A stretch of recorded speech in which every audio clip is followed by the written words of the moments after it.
you ghost her? Can I? Is it on? Can I? Yeah, it just went on. Why did you ghost her? No, I can't talk about this on the air. Yes, you can. Her. Nobody knows who she is. Okay. Why did goes? You can't have that much sex. The age. No, it doesn't have anything. What is the term? Wait. What is the term that we just ghosted? Oh. Ghosted her. What's going on here? I don't know. Everything got weird real quick.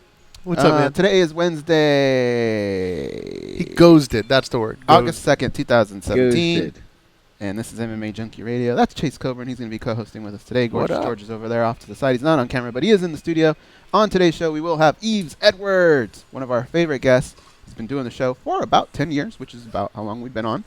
And we will also be joined by Ray Longo. He's going to come on and talk about the success of his team. It's been kind of on fire lately. And Chase Kobrin, who will be co-hosting the show. Yeah, and thanks. He's got his Tough Print shirt on today. I had to do something. I like it. Well, I figured I was going to talk a little bit of cheesy today. Cheesy? Little cheesy. Little like Snoop shit. Like cheesy. Coming up in a minute. Huh? Snoop shit, like cheesy. You know, like cheesy? Cheesy. Idea. You were going to talk a little cheesy? I was going to cheesy, like Yeah. shit. I just didn't. I can curse. Shit. Right? Okay. Yeah, you can curse. Oh, I never know, man. I was going to talk a little shit. I didn't want to have anyone else's logo on my chest when I did it. Oh, I gotcha. What logo would you be ashamed of? I was wearing, when you called me, I was wearing a Fanatics shirt. Ah. I was wearing one, and I was like, I got to go. Oh, shit, I can't do this. I don't want to. So if they're watching, they could go, it's all right. He's wearing Tough Prints. Yeah. Coming up 30. Right. Nobody cares. You wear a Tough Prints shirt, and nobody cares. Nobody cares. It's all on. How's everything over there at Tough Prints? Good. I mean, we're changing. We're doing an about face as a company again. Same location though, right? Same location. We're doing tons of new business. This is like the third year in a row where our biggest company from the prior year isn't our biggest company. Hi guys, coming up at 10. Can we talk about anything? Yeah, I've got a whole list of shit. All right, cool. Here we go. This is your captain speaking. We are making our descent into Las Vegas McCarran Airport. On behalf of our crew, we'd like to thank you for flying MMAjunkie Airlines. Now please fasten your seatbelts and put your tray tables in your upright position because the descent is going to be a little bit bumpy. Alright, Junkie Nation, it's time to roll, baby, on MMAjunkie Radio with Gorgeous George and Go. This is what we do and why we do it, baby. All night long, we rollin'! Yes! The MMAjunkie Radio revolution is upon us. Can you dig it? There's no escape. No escape. Through the vast frontier of cyberspace and through a sea of stars in outer space. One small step for man, one giant leap for mankind. We've solidified our combat communications stranglehold. We are controlling transmission. With the use of MMAjunkie Radio and SiriusXM satellite radio technology. MMAjunkie Radio. Commence transmission.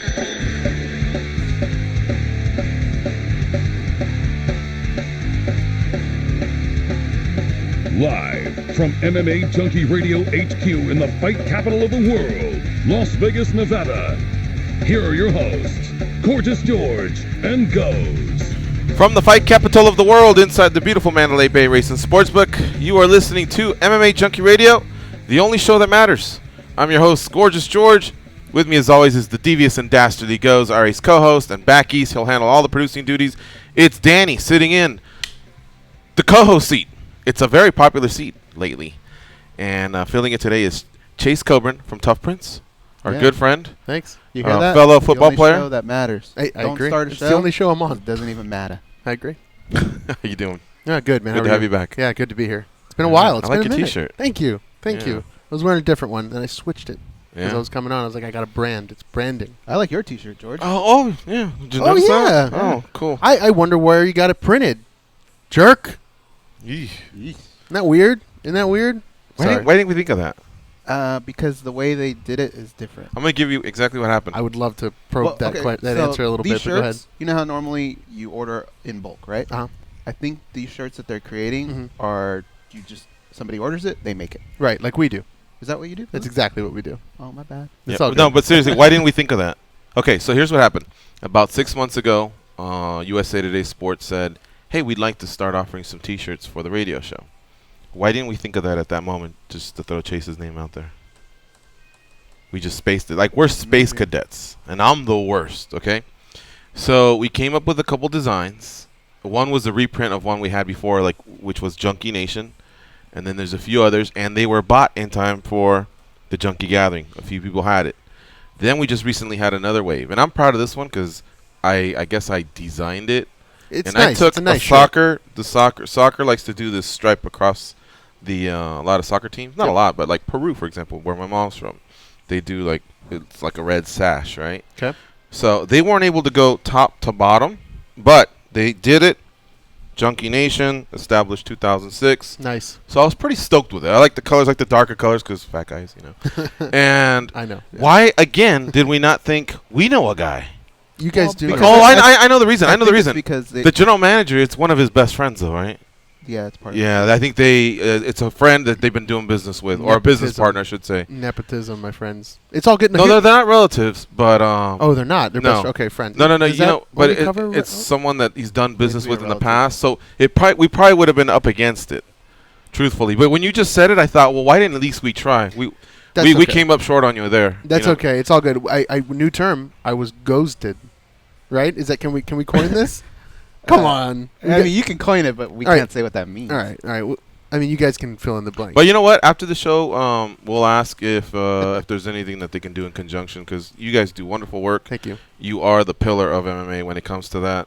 So, but That's now that we've told the story a little bit more, now I remember we just had a publisher summit and we actually met the guy, and I think there was just an existing relationship between USA Today Sports in LA and this gentleman. And that's okay. Yeah. Printing and design is a very competitive space. Mm. That's why we kind of focus on our niche. But we've been doing that exact model, the model you guys mentioned, the on-demand model, where you take over merchandising. We do more than soft goods now. We do mugs, phone cases. We do anything now. Mhm. But the shirt thing, we do that for. We just recently made a shirt for Earth, Wind, and Fire. Really? Sarah Palin, which was interesting. Lot of celebrities. I just did a couple shirts for Selena, the Selena license. Okay. It's actually really, really cool. We do that a lot. So while I would have loved it, the shirt does look great on you. And Tell me what you really think, because I designed it so I can take it if you don't like it. first thing I'm looking at, I do see soccer, but I Okay. see Argentina. Yeah, Colors. River Plate. Yeah, Argentina colors, but River Plate also does the sash. Okay. But so does, I think Peru's the most famous, though, right, guys? Or is it because we were Guatemala does it as Guatemala? well. Yeah. So It looks good. Can I give it a little touch real quick? That is a direct-to-garment print, I Okay. believe. soft, right? Look. It's soft. It's a tri-blend shirt. Okay, so it looks really nice. I think it's probably a comfortable one. It's great. You guys have it together. It looks good. If it was bad, I would have told you right after the show. But honestly, it looks good, and I'm happy you guys are happy. He almost sounds like Frank Abigail Jr. talking about a check, the material and where it was printed, somewhere in the south of France. And Got to be good at something. I didn't know he did that many things. what? All the stuff he named. Yeah. MMA has made it so we have to branch out a little bit lately.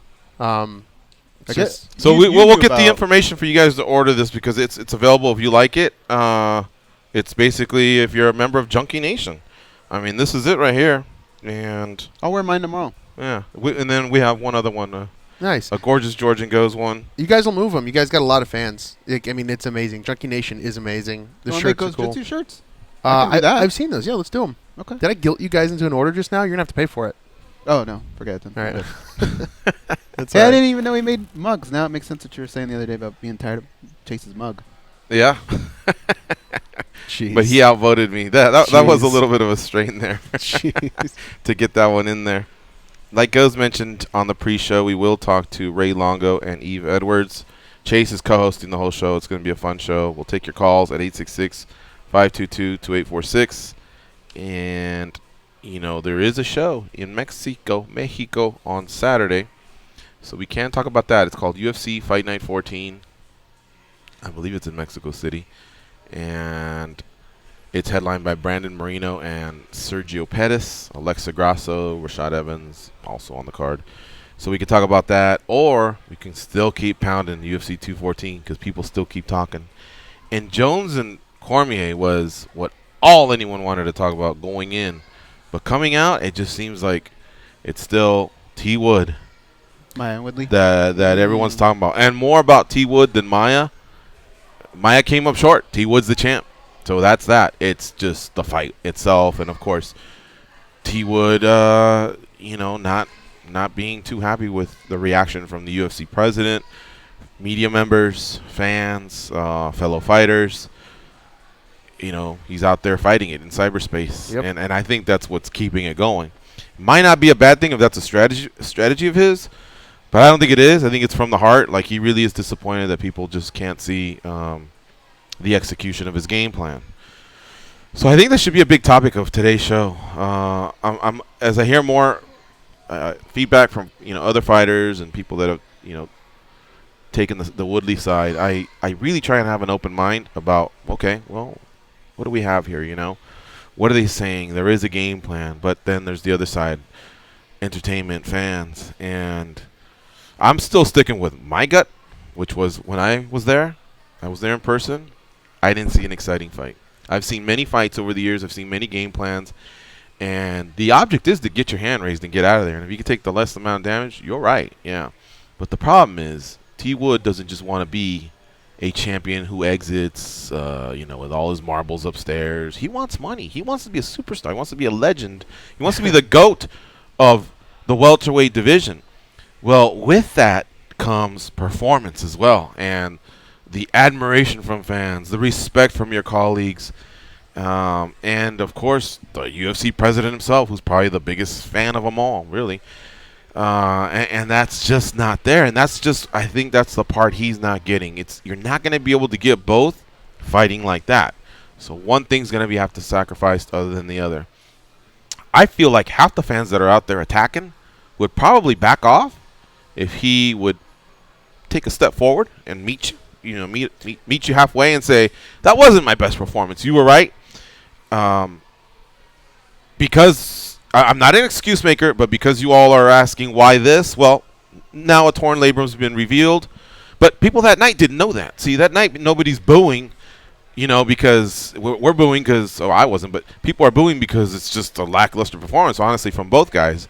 But you start to get more information and you hear that, and you're like, okay, I get that. Okay, I understand that. And apparently torn labrum or whatever. But still, there's still that other performance, the second Thompson fight, and right. A couple previous fights. So as much as he's had great first-round KOs, we've named them already a few times this week, Haran, Koscheck, Lawler, there's also just been some snoozers. And so, that's why this thing just keeps going. And if he would just take a step forward and say, yeah, I understand what you guys are saying. No, but he's holding still that everyone else is crazy. This was the strategy. And fans are they're just going to keep coming after you, I've been really, really watching this, man, listening to interviews and watching reactions, and it's not working for MMA fandom. What about you? I mean, we're a couple days into this. I know you're big on the T Wood side, but what do you think of all this? I guess my official stance is what really made me change my mind a little bit, because you're right, it just wasn't a great performance. But I kind of put myself in his mindset. And I did something that I've never done. I put myself in the corner's mindset. And if I were his corner, would I have really said, hey, T Wood, we're winning this fight, but why don't you dive into that guard? I would have never said that. I would have said, keep doing what you're doing. We need to win this fight. And his family is probably thinking the same thing. We want to keep making these big paydays. We want Daddy to be the champ. Mm-hmm. So I would have never said that to him. So if I can't say that to him as the corner, I mean, how can I expect as a fan? I get it. Like you sometimes fights just aren't going to play out. The strategy versus Damian Maia, I think, was the correct strategy. Mm-hmm. Okay, could he have done more with a better shoulder? Perhaps. Maybe when he got him hurt a couple times, he could have finished him. Mm-hmm. What really kills me is going back to the Wonderboy fight. That one I thought he could have done more. Mm-hmm. And I think that's what magnifies this fight. Especially on the heels of a draw. So he was that close to losing his world title. So the Wonderboy strategy wasn't bulletproof. So right? That's what happens the night of, okay? Now if you take in what is just his overall strategy for life. Take a guy like Chuck Liddell.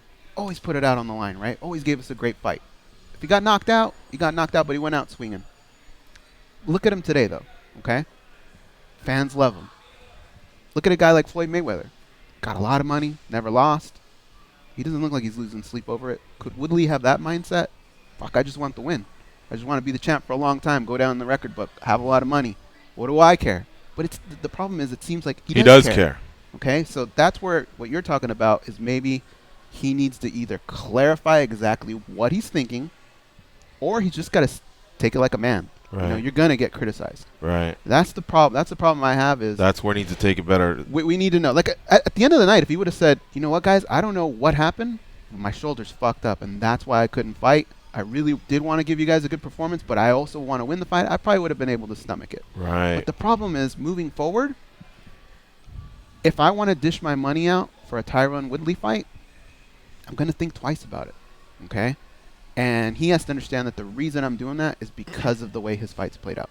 So he can either accept the way things are and maybe be like a co-main guy or something, but still make decent money, or he could put it out on the line a little bit more and make people want to buy these pay-per-views. I don't know. It really is weird, dude, because people go back and say, well, GSP was kind of boring at times, but he was. But he was boring being dominant a lot. Right, of the time. and offensive. He was the one initiating the boring attack. He wasn't like defusing. You know what I mean? Or avoiding. He was the one saying, oh, "That's your strength. I'm gonna find a way to take it away from you." And sometimes he went right after you with attacking your own strength, and sometimes he did avoid it. But either way, I felt like he was on the offensive side. Yeah, I don't feel like every Tyron Woodley fight will play out this way. Okay, you gotta remember, like Wonder Boy's a counter striker, right? Right. Like, if he would have gone in and got caught, people would say, "What are you doing? You're the champ. He's got to come to you." Mm-hmm. Damian Maia, same thing. What are you doing? Jiu-Jitsu guy. Why are you going into his world? Those are two interesting matchups where I could see it playing out that way, but not to that extreme.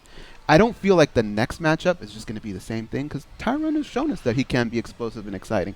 I wish So we Tyron really gotta was see what's just gonna here happen. because he says he prefers man-to-man, and then we could have a really lively discussion. But it just so happens, I don't know where he's at, and I hope for him to return healthy. And when I say this, I mean it. I can't wait for his next fight because some of them are really, really like vicious, violent type of fights. But the last two haven't been. I mean, he took it to Lawler. He took it to Condit. Those are two guys that not a lot of people go forward against, and he did it. It just. But now here's the vibe Tyron sometimes gives off that I think sets fans the wrong way. And I'm not going to hide behind and say, fans told me. It's me, too. He'll say, like I was listening to the interview he did on the MMA Hour with Ariel Helwani, and he was saying, when Ariel brought up, hey, this torn labrum, if you were out for a while, would you do interim? And he just said, listen to how stupid that sounds. He goes, and then he gave facts. I've fought 4 times in the last year, and he had good facts to back it up. But he said, that's how dumb fans are, to say something ridiculous, paraphrasing here, right? Tyron, it's no different than when you say, I want to fight Nick Diaz. He hasn't won since 2011, right?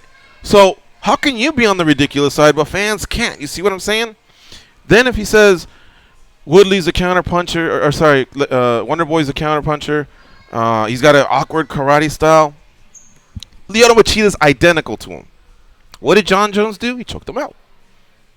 So it's not like there's only one blueprint to beat that guy. I mean, there's many other ways to beat that guy as well. Same thing with Maia. That wasn't his first loss. 6 other people have defeated Maia. There was another boring one, Anderson Silva, but he definitely was a little bit more active than Woodley. And if I'm not mistaken, I think he was in Maia's guard. But regardless, Nate Marquardt just fucked them up, through a big right hand. And so I get it. When you're at the top, I guess maybe you are a little condescending and you talk that way or whatever. But do not underestimate and do not disrespect the fans' intelligence. Yeah, there's a couple eggs out there on Twitter that are jagoffs. There's a lot. I think there's more than there are. Right. But there are a lot of smart fans, man, that know what the fuck they're talking about. Just because they haven't been in the cage, they've watched plenty of fights. And the same thing goes for media members. That respect has to go both ways as well. So, anyway, Chase, how about you? Chime in. Yeah, I've got a take on this. I wanted to let you guys finish. I'm actually updating myself. So I actually watched the fights in an airport. I've been traveling around trying to do some business, and I haven't heard any radio. I haven't read anything. I'm actually a little surprised to hear what you guys are saying right now because this is my welcome back to MMA, right? Right. I had an interesting conversation as that fight was happening, and I'll share what that was. Just to counter or to come on to some of your points real quick, I do think there's some variables that need to be addressed. Yes, the styles of the guys he'd been fighting in the last 3. Woodley and Maia. Look, Maia's a fighter that you can lose one way. He's not going to head kick you. He's not going to clinch you and knee you. He's not going to knock you out for the most part. If you get taken down, more than likely lose. If you do not get taken down, you more than likely win. He executed the perfect game plan, and it was a boring one. And I was bored to tears watching it. Preface this with I really like Tyron. I've done business with him, and I just like him. He's a good guy. Mm-hmm. As solid as they come. As solid as they come. He is a Does a lot of good stuff guy. for his community. Yep. I love how he reveals himself to his family in his champ camp. I loved in the clinch with John Anik. Yep. And he's done our show in studio, out of studio, and so I have nothing he's a bad great to say. He's a great champ for fans in person. Yeah. But he's been booed 3 fights in a row now, I think. He had an absolute snooze fest against Rory McDonald. In case people forgot that, I hated that fight because I want to watch Rory lose everything. And I was watching it, and I was just like, God, Tyron, pull the trigger. So as a fan that's invested, it was very frustrating to watch. At this point, I do not think people are going to spend money on him. At this point, I do not think the UFC is going to market him. I actually think he's lost that opportunity by speaking the way he has about Dana. So right when that fight ended, I turned to Bootsy, my MMA nerd, and I said, I would not be surprised, and this is probably a take I hope you guys haven't heard before, I said I would not be surprised if Dana cut him right after the fight. This is before any of the talking came out. Because now you have a guy who's a champion, who's supposed to drive sales. Look at the last 2 champions that have driven sales. Conor McGregor, Ronda Rousey. If anything, those guys, they've lost before, but they're entertaining. And if either one of them were to fight right now, they would sell. Okay? Love him or hate him, there's an emotion there. I said I would not be surprised because now you've got a guy who's immensely talented, but not going to be a champion that's going to move the needle, which is what the UFC looks for. And I don't think if he went to Bellator, he would move the needle. I think the same amount of people would watch. I don't think a lot of people are going to travel with him. Did he execute his game plan? Absolutely. Am I friends with one of his coaches, Dean Thomas? Absolutely. So could they both kill me? Yeah, 100%. Maybe not Dean. I think I could give Dean a good 30 seconds. But what about in fighting? But he'd kill me. Sorry. Both, for sure. But I said I wouldn't be surprised if they cut him right now. Make a stance. And here's where it came from thinking from a promoter's standpoint. This guy really has no upside at this point. He's upset with you because Me personally? No, you. Shit, okay. No, you've talked badly about him. Yeah. He's claimed racism, all of these things. He's going to be a squeaky wheel, right? And where's the upside there? Where do you keep him? So show the fans, because the fans are booing at your product. They're not sitting by idly and just kind of watching, and they're actively showing their displeasure. And one of the things I think the UFC has fallen short on in recent history, with the Reebok deal moving forward, was the way they handled things and the way they handled fans. They don't really pay attention to the fans sometimes. They need to hire people that know MMA. They need to push fighters that the fans love or the fans hate. But that in-between spot just it's not part of the money-making model, right? So that would have been an opportunity for Dana to do this. Okay, guys, we hear you. We'll let him go. Tyron is not going to get hurt by that. This was your take or Bootsy's take? This was my take. This was my take to Bootsy. Okay. And I said, I think Tyron's going to go and win his fights everywhere. He'll be fine. He'll continue to make money. He can still bill himself as heavyweight champion that was like ostracized and all that kind of thing. He'd still be fine. And I don't think he did anything wrong, by the way. If you're going to fight Damian Maia, do everything you can not to get taken down. Win the fight. That's his job. Mm-hmm. He executed perfectly. But UFC could have avoided this whole mess because now they're in a mess. And now I'm going to leak this. I'm going to do that. Now you got a champion at odds. You can't push him. He's not going to be able to headline for at least the foreseeable future. But they're not going to cut him. They should have, though, because now how can they? You can't. It's not in the contract for one. You can't cut someone off a win. They can cut somebody whenever they want, right? No, it says according to a VP of talent relations, he once told me you cannot cut someone off a win, as bad as it is. Because if someone was going to do it, but it's happened. If someone was going to get cut, it was Miguel Falcao versus Gerald Harris. Yeah, that's what I was going to say. That's how bad it was, but they couldn't do it. They legally couldn't do it. Okay. The only time it's happened is when they were already out of contract and they decided not to renew. Then maybe cut was wrong. Maybe they could have stripped him. Maybe they could have done something. I'm not saying they should have. I'm saying I could understand the argument if they would have to appease the fans. You're booing at our product. He's at odds with us. And now they can't do anything because if they do any of these things now retroactively, it looks like it's a response to him leaking information. And then that's a slippery slope. You don't want to go down that road with fighters because everyone's going to do it. So I watched that fight, and I just thought about that. But I don't think they're going to cut him. No, I don't think they are either. Yeah, but as a in fan, fact, I know they're not gonna as a cut fan, and they shouldn't. But as a fan and thinking as a promoter, I could understand the thought process as to why they would. Because currently, where is the upside for the UFC with Tyron Woodley? Where is it? I mean, I really need you to answer it. Like, where is the upside? I mean, he does have some really beautiful first-round KOs. No doubt. He's an excellent broadcaster on Fox. Okay. You got to tell me where they're going to make money, though. Where are they going to make money with Tyron Woodley? This is where I think they'll make money, but it may take a while. When people buy Floyd Mayweather pay-per-views, they don't buy it to see him win. They buy it to see him lose. They're hoping somebody's going to beat him. But he may get to that point where people just tune in because they want him. Well, I don't think he's a headliner. But he's not that guy. But he's row. not Nick Diaz, where people are going to hate him and watch him try to lose, or Floyd Mayweather, because he doesn't have that. He's a nice person. He's a good guy. He's executing game plans. He's not a piece of crap. So people aren't going to feel that way about him. So he's running that line right in the middle. And what's happening is he's taking up a spot of a champion, speaking as a potential promoter, where you can monetize that champion. He's just like DJ. Very similar. They won't lose on his pay-per-views. They just won't make money massively. The champion slot. So they'll have to put him in the co-main event slot. Yeah, but they're going to pay him out the wazoo for it, and they're not going to see a return on it. And that's a business decision. That's a problem. Like I said, I love Tyron. Actually, now that I think about it, he's holding up a slot. I could see the UFC actually making them the headliner of a pay-per-view. On Fox? Because... well, they wouldn't risk that. They wouldn't risk it. I don't think he'll ever. I don't know about Fox because Tyron definitely wouldn't put up with that either. He puts his foot down. But what's happening to DJ, for example, is he's headlining a card, and it's probably not going to do well. UFC's proving a point. So with that fight. Therefore, his pay-per-view check's not going to be lucrative. I think now that I think about it, maybe they could do that to Tyron. I mean, that's the way. I'm Tyron, playing devil's advocate here, and I don't really believe. There's too many different things happening to really make that sort of decision for me to speak openly about it. But it was a thought. My first gut reaction when I was watching it was, "Gosh, you know what? I don't know how they're gonna solve this problem. I don't know how they're gonna make money on him. I don't know how they're gonna repair the relationship. I don't know how they possibly could." And he's holding up a slot of a champion that they could monetize because the UFC thrives with a Conor McGregor, with a Ronda Rousey, with a champion that people love or hate or purchase shirts on. I think another thing that hurts is his last two opponents they're just nice guys. They're not guys that are chirping back and forth. Tyron's a nice guy. He's a really good guy. Really great guy. But if you get under his skin, as you could see on Twitter, he'll fire back. So if he had the right guy, if it was Nick Diaz, let's just say, there would be a lot of chirping between those two, and that might drive up a few sales here and there.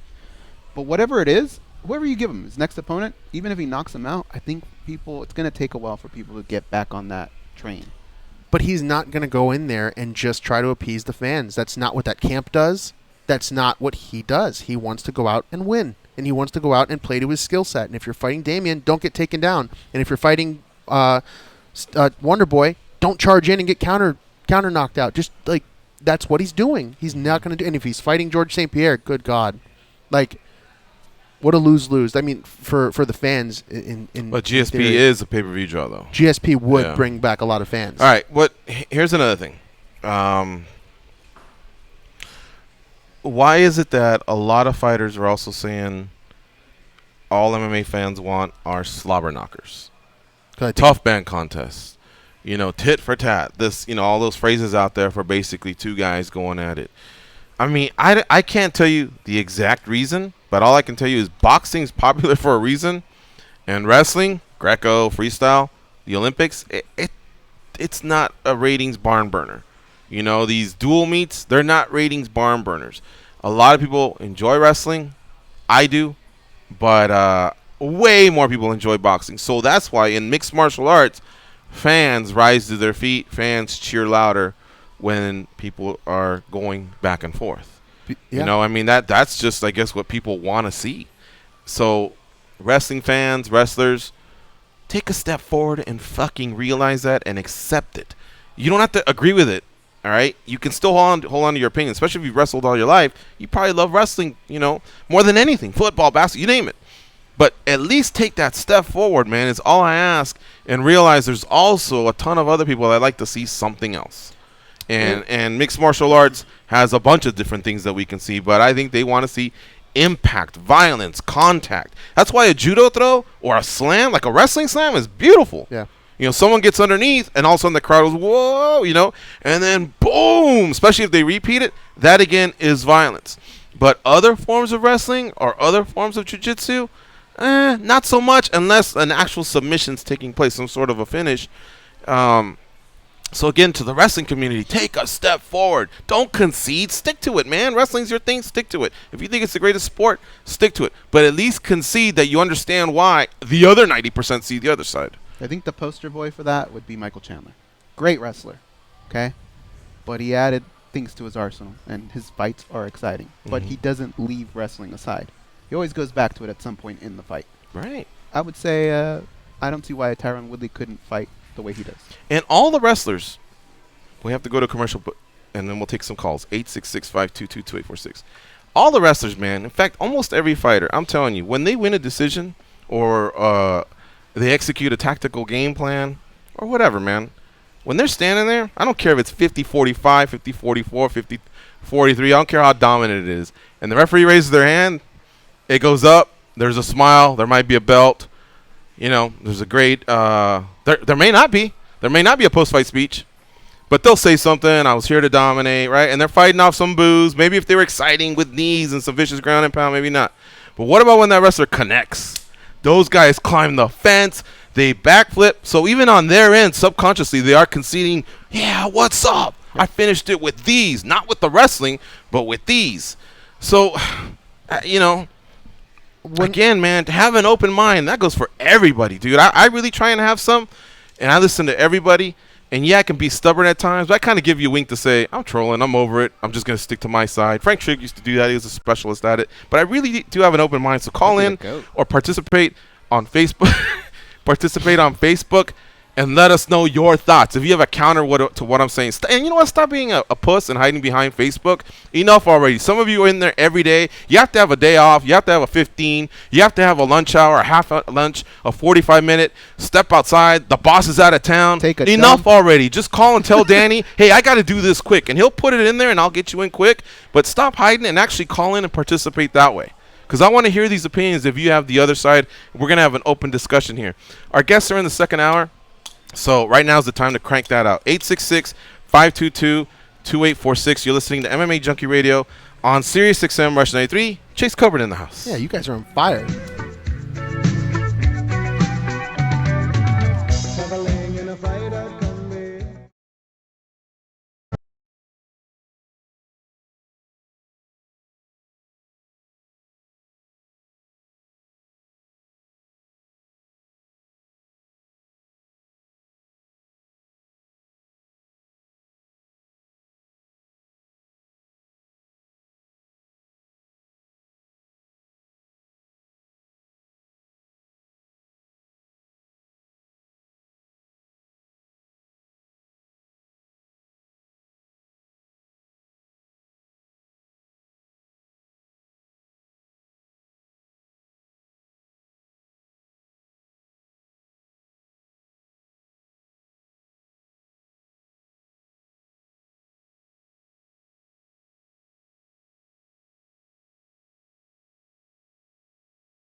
Oh, no.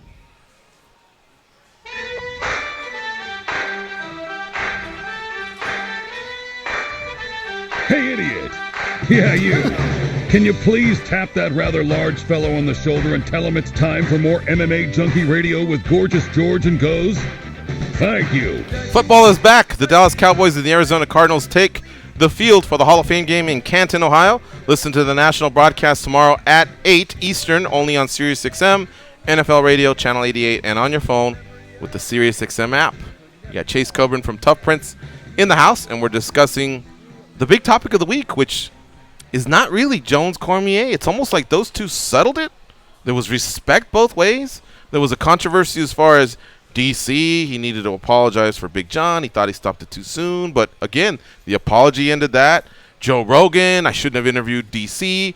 His apology ended that. And I think we all just kind of move on. And many have said, well, John Jones is now back to being the greatest of all time. And, of course, others say, I think GSP is. I think Mighty Mouse is. And that's a whole other discussion. But what really has come out of this, it hasn't even been Cyborg.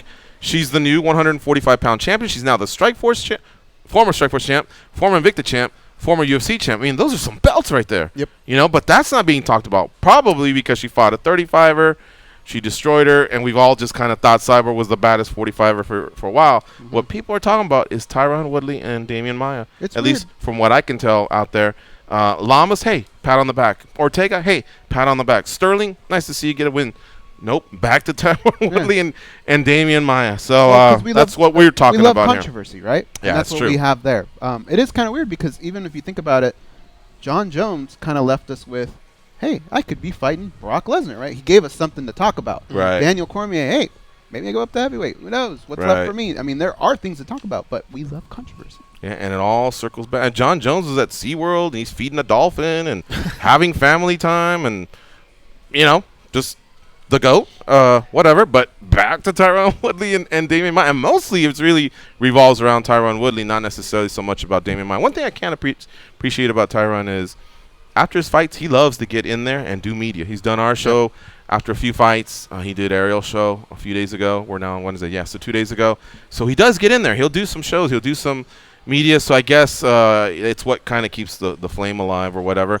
Dude, aside from those bad performances, like, he's the guy that you would want in your organization. Just that wholesome guy with a good heart and can beat people up. But just these one little fuck-ups here and there is what costs him. And it costs him a lot. Mm-hmm. When was the last, in any combat sport, because I'm just trying to think, the last wholesome, good guy champion that reigned for a while? Because I thought, okay, except people really found his style kind of boring. Anderson, I don't know if he's taunting what people was the question, the cage. though? Yeah, I'm trying to think of this. When was the last time what? Just a legitimate. I guess GSP is the answer. Like a wholesome, just a wholesome guy that dominated. Oh, I'm sorry, wholesome. I didn't hear the wholesome. But he sold tickets. He dominated. He sold merch. Except he didn't do those things. He's edgy though because he taunted people, right? And I see. He also wasn't the huge star that Mike Tyson. Okay. How about Frankie Edgar? Also not a huge star, I think. No. Frankie. We're talking John Jones. You didn't know who I was talking about. Who, Frankie Edgar? I know who Frankie Edgar is. I think Frankie Edgar's awesome. I've done a lot of work with him too. Hughes? Benson Henderson? I think he's awesome. His style is ridiculous. You're talking about wholesome? I'm talking about a pay-per-view draw? Wholesome, but also a big pay-per-view draw. Okay, yeah, just GSP's all. I think it's just GSP, right? And the so, other side of that list is long. It's long. Oh, yeah, the bad boy. Jones, Tyson. Couture. Couture. Yeah. Okay, Couture. Yeah. I read the book, too, I know. Still, the other side is really long. Yeah. That's the reality of it. Yeah. And both of them kind of did the national thing. Couture was the All-American dude. Right. And, he had all of Canada. GSP had all of Canada behind him. So that definitely helped. And GSP's beautiful. So there's that, too. But you like his calves, don't you? I like it all. 30 seconds, all he needs. Let's see here. Were you going to go? Were you posed the question, but then was there a final part to the point? No, I think I was just making a point. I was just saying that you can name a few on one side, but it's really hard to do, and there's other factors that made those guys what they were. Randy being so early, being one of the early champs as the UFC grew, and George having an entire country behind him and being this model, But the other list is way longer, and there's a reason for it. Aaron Fisher brought up Johnny Hendricks. He wasn't beloved. You don't think so? No. And he wasn't a pay-per-view He wasn't draw. a pay-per-view draw either. We're thinking about at least 500,000 pay-per-view buys. Yeah. And I think Couture qualified. It's not like he crossed over to 1 million, but, you know. And he also had a great heel. He also had Chuck, who was the angry, violent dude on the other side with that, not that Chuck was a heel, but, he looked the heel. He looked the part. If this He were got a the movie, mohawk. you would go, oh, okay, that's the bad guy. Yeah. That's the good guy. Yeah, so I think, there are other factors there, but it's much easier to be the other side, and that's what makes money. Look at recent history. Look at boxing. I mean, just look at everything. That's just kind of how it is. So Tyron's walking a tough path if he wants to be both those things. And he'd also walks a dangerous one because his style, like when you mentioned, Machida got choked out by Jones, right? And but Jones has a different skill set than Tyron Woodley. Tyron Woodley's going to go in there, probably kill or be killed. That's just kind of how that is. Jones doesn't do that. Jones is just Well, the reason I technical. brought up that point is because he's very similar to how Stephen Thompson fights. Yes, but Jones is different than Tyron Woodley's game plan isn't the only correct game plan. There's also, you know what? How about I just choke you out? Yeah, but he means but Jones is longer. He can do different things. He has so many more options. Like doesn't. Tyron doesn't have those same options that Jones has. You know what I'm saying? Mm-hmm. I think those are things that need to be factored in too. I mean, it's not as easy. You got Tyron, who's a power striker. He's a lot of things, but he's a power striker and he's a great wrestler. Boom. Jones is all of those things. He's got sweeps. He's got elbows. He's got knees. He's got range. He's got jabs. He's got Jones is only a blue belt. He just got his blue belt. Tyron's a brown belt, so he has he has a different frame, but he also has a higher level of skill in Brazilian Jiu-Jitsu. Nobody would be shocked if John Jones chapped out a black belt in any competition. Yeah, that's just so the blue belt's cool. Let's take some calls here. Hal from Chicago, what's up, Hal? Start things off.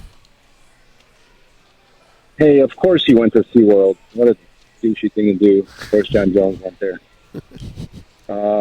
Never mind that. But Jones I've never had such a larger dichotomy between the way that I like him as a fighter and then personally. Wouldn't you say, like as a fight fan, you love watching him, But after that, once he steps out of the octagon, I have zero interest in hearing what he's doing. Can he turn it around in your eyes, Hal? Can you see maybe 3 years from now, if he stays clean, he doesn't get any more trouble, will you start to like him, or is this something that just forever you always have that?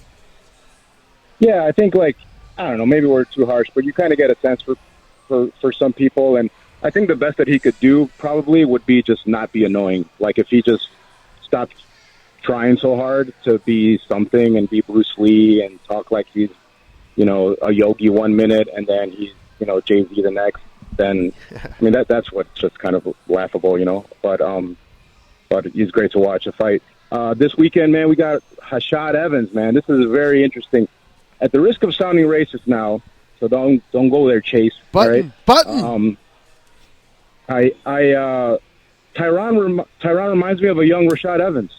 Both Division I solid wrestlers with a wrestling pedigree who learned, kind of like Chuck Liddell, to just keep it standing and be quick. They're kind of like boxers, boxer wrestlers, but sort of abandoned the takedown game and is now jabbing, looking for a big shot. And I don't think you're going to see him change, man. He's a big guy. So the thing with Tyron, remember, was that he's got 2 rounds to get you, and then he's done. Well, it was a 5-round championship fight, man. So he's going to. Uh-oh. Sorry, Hal. You kind of went away there. We got the gist. Interesting comparison because Rashad is fighting this weekend in Mexico versus Sam Alvey. He's an underdog, by the way. He's an underdog. Yeah, It's can you believe that? unbelievable. Yeah, a lot of people are already using him as part of their parlays. You lose to a guy with a dad bod. That happens. Yeah. Dude, I wish anyway, I had a dad bod. Yeah, me too. Good call, Hal. And sounds like he'll never be a Jones fan. Let's talk to Orlando in Connecticut. What's up, Orlando? Hey, what's going on, guys? I got 2 talking points about Tyron, the race card Woodley, and then 1 question for you guys. All right. I think Woodley, when he was chasing down the belt, he was trying to finish fights and he was trying to make a point. And I think once he got to the belt, he changed up his game plan and evolved. And although I'm not a fan of watching him as a champion now, I was a fan before that. I think he's trying to win fights, not to lose. And I think everyone else needs to evolve with him and respect his game. I'm not a fan of his. We all know Woodley will go down Twitter, Instagram, and start blocking people left and right. If you don't agree with him, I'm not a fan of his, threatening Dana and all that. But as a star in his story, it is something to respect. And I would pay to watch him again because I'd put him in that hat with, like, Mayweather, although he sell like Mayweather. Obviously, I am watching him to see if he will lose, and he is changing his game plan off the guys that he's fighting. Every time you see something different from him. Yeah, he didn't throw that many punches, but we all know what the game plan was before the fight was, can he go to the ground? Well, he never went to the ground. So I respected him on that fight. I did use the bathroom during that fight because I knew that's what was going to go down. But that's my take on the race card Woodley. But I got a question for you guys. I sent something to George on Facebook. What is out with Mayweather calling out McGregor about those 8-ounce gloves? Did you guys see that? I did not, man. I saw the headline.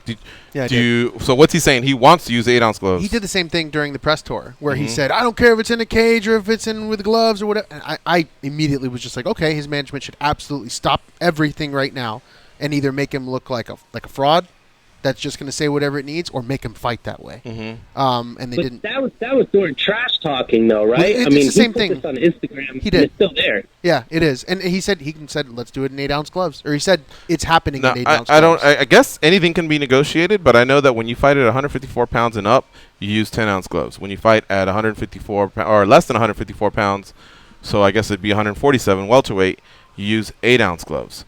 So at that point, I'm sure, again, anything can be negotiated. And the only thing I can think of is I thought it was smarter for him to use 10-ounce gloves because they're just going to box, right? Why give the other guy a smaller glove, especially the more powerful fighter of the two?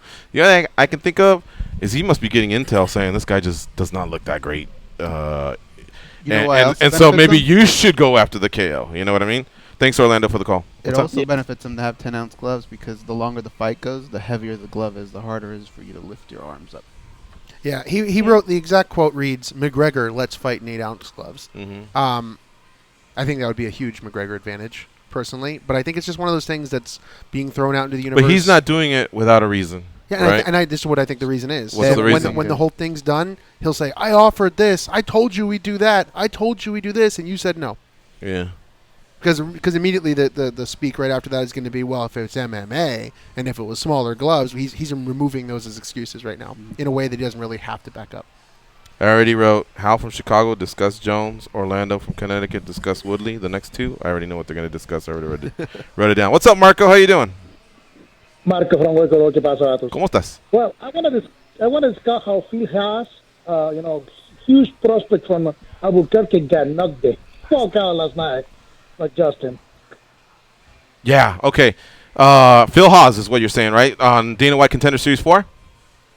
Yes. Yeah, he comes out wrestling wrestler out of Ohio, Iowa State, 4-1 overall. Syndicate MMA. Yeah, I mean, really, really well put together. A John Jones training partner.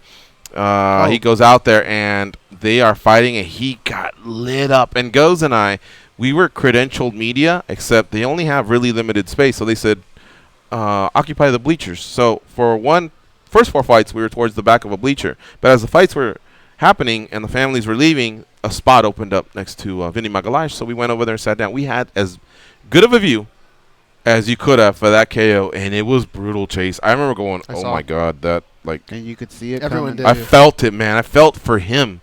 It was that bad. The way he fell was wild too. Yeah. So it was something else, man. And let me say, Dana White Contender Series is starting to become one of my favorite parts of the week when it comes to mixed martial arts. Really? It's amazing. Maybe it's because we're there, but hopefully it's translating to the fans. I mean, they are scrapping, and they got Caesar Augustus ready to give the thumbs up or the thumbs down. So you know you got to win and impress.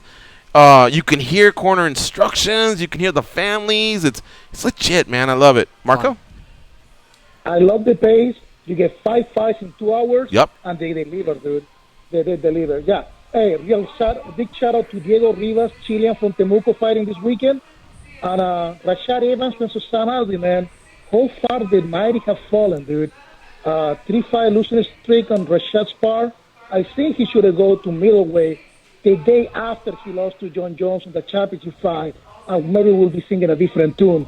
But if Rashad loses this weekend, please retire Rashad.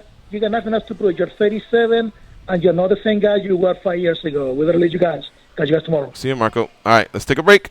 You're listening to MMA Junkie Radio on Sirius XM, Rush 93. Chase Kobrin in the house. Oof, that song. 80s. Oh, okay. Oh, you don't have this out.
Oh, Charm, compassion, common sense. These guys have none of that. You listen to them, so you're no better.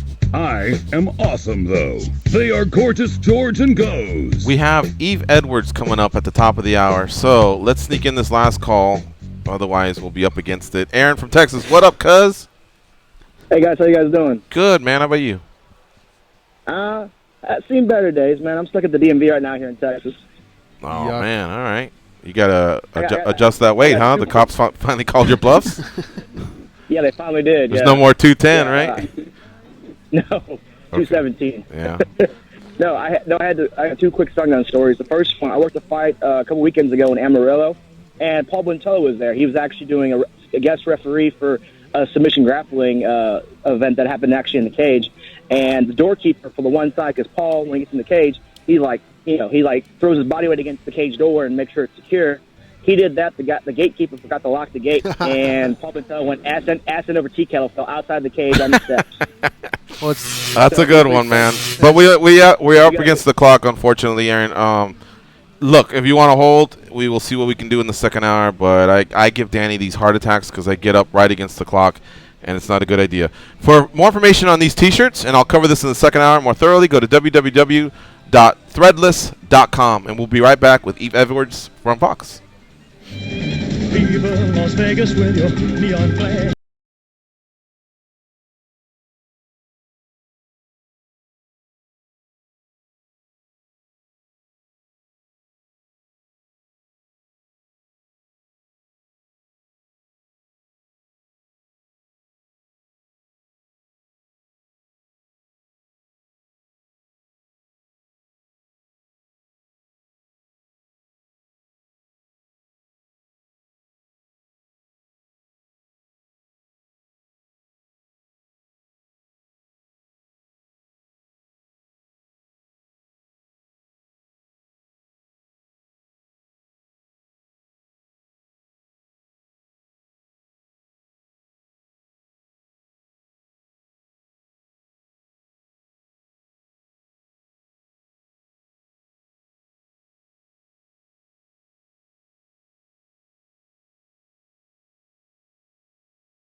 All right, here we go. It's the second hour of the MMA Junkie Radio Show. I'm going to give you complete ordering instructions. If you're digging this shirt, I'm wearing it today for the first time.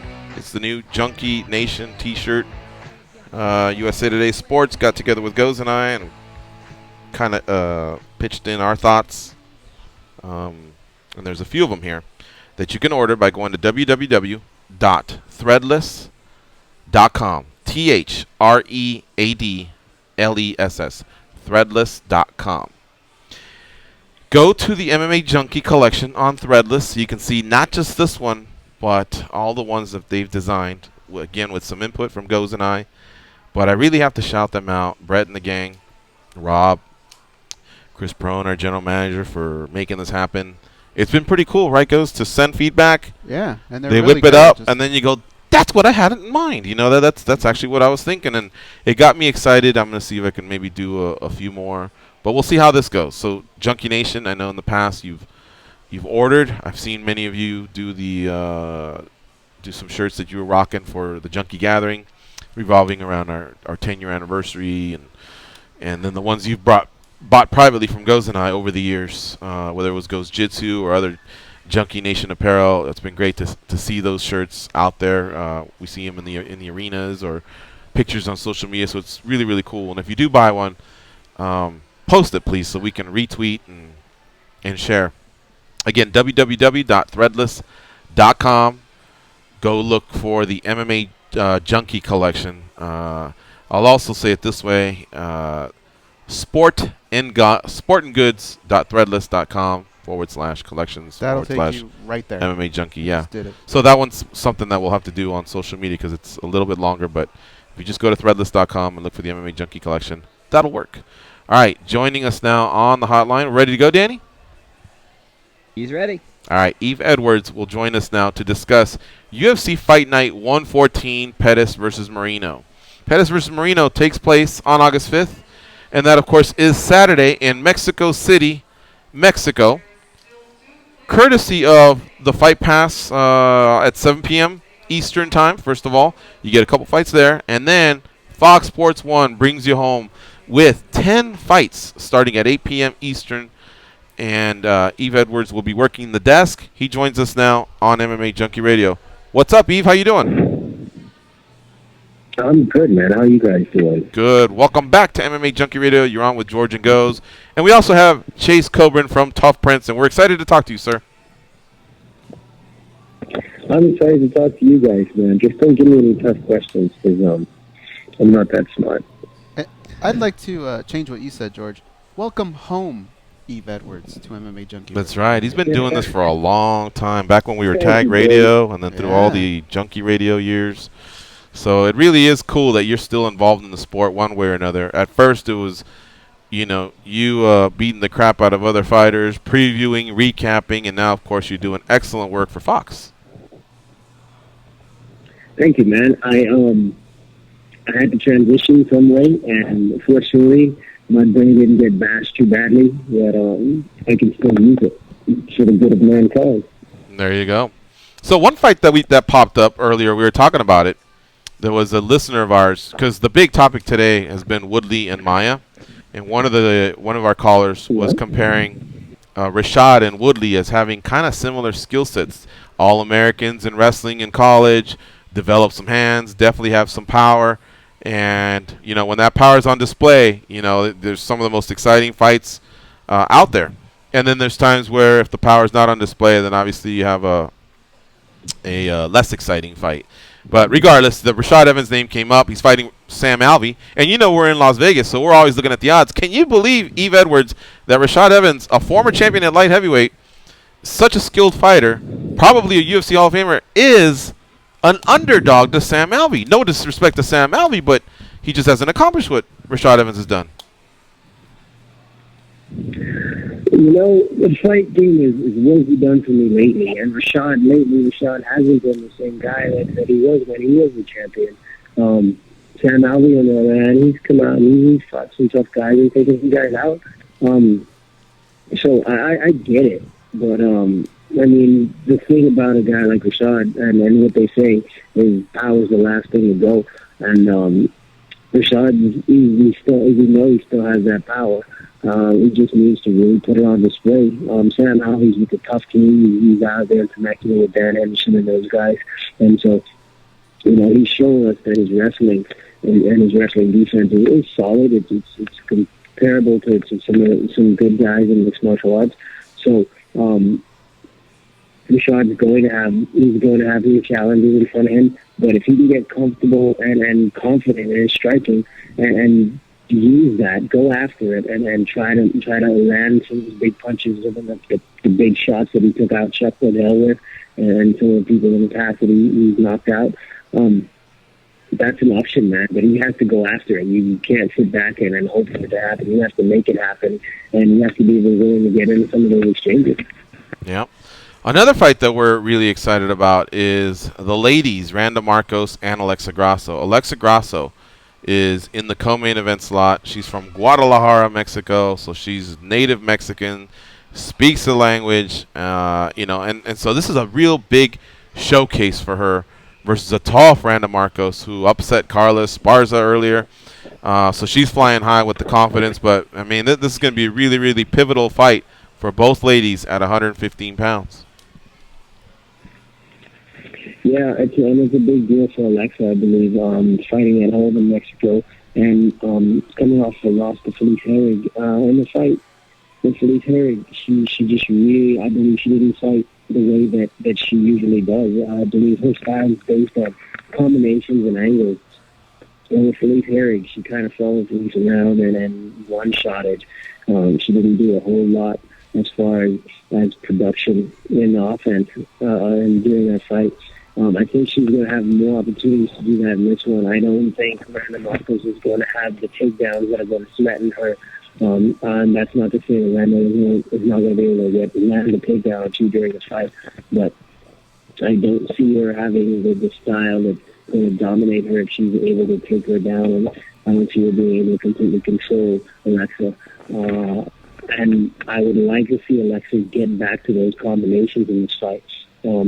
Randa Marcos' style is not as clean as Alexa's in the striking department, but this is mixed martial arts and it doesn't have to be.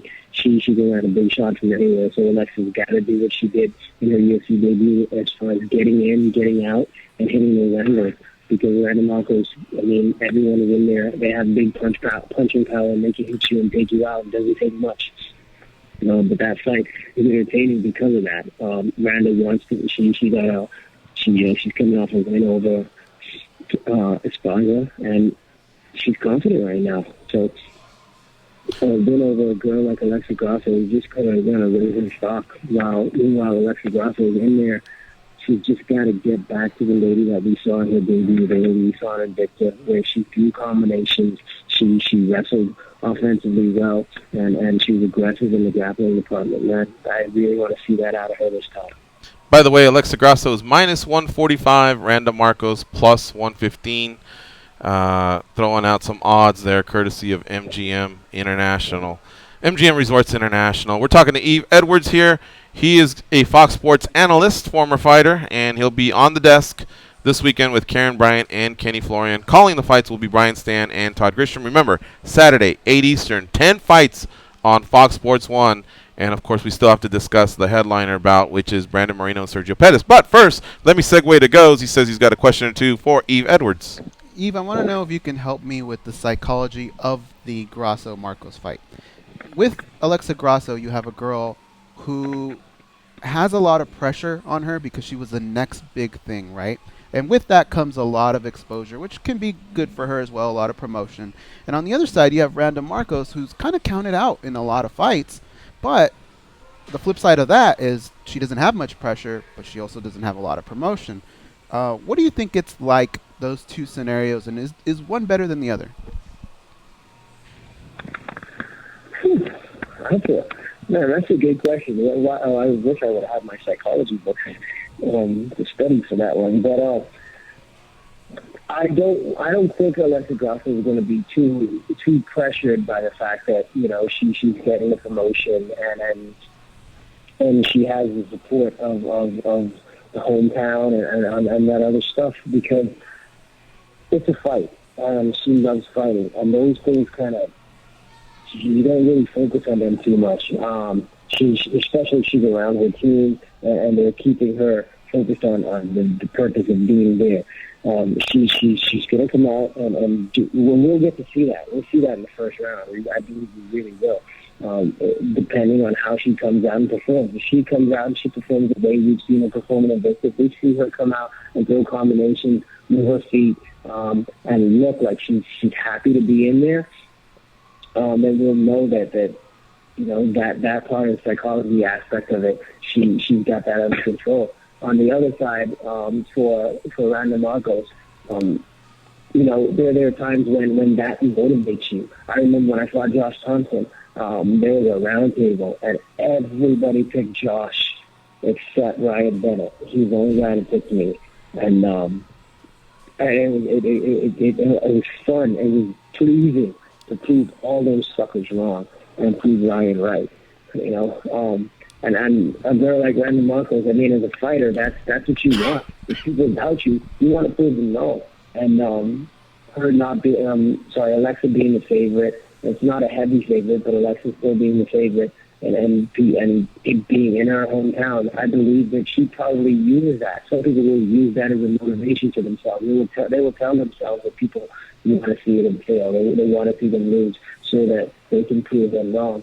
And sometimes that's all the motivation you need, man. So it's one of those things where you have all these aspects that play into it, but you don't really get to see the cake until you turn the oven on, and the oven won't be on until they get in the octagon and they start throwing. That's actually a really good answer.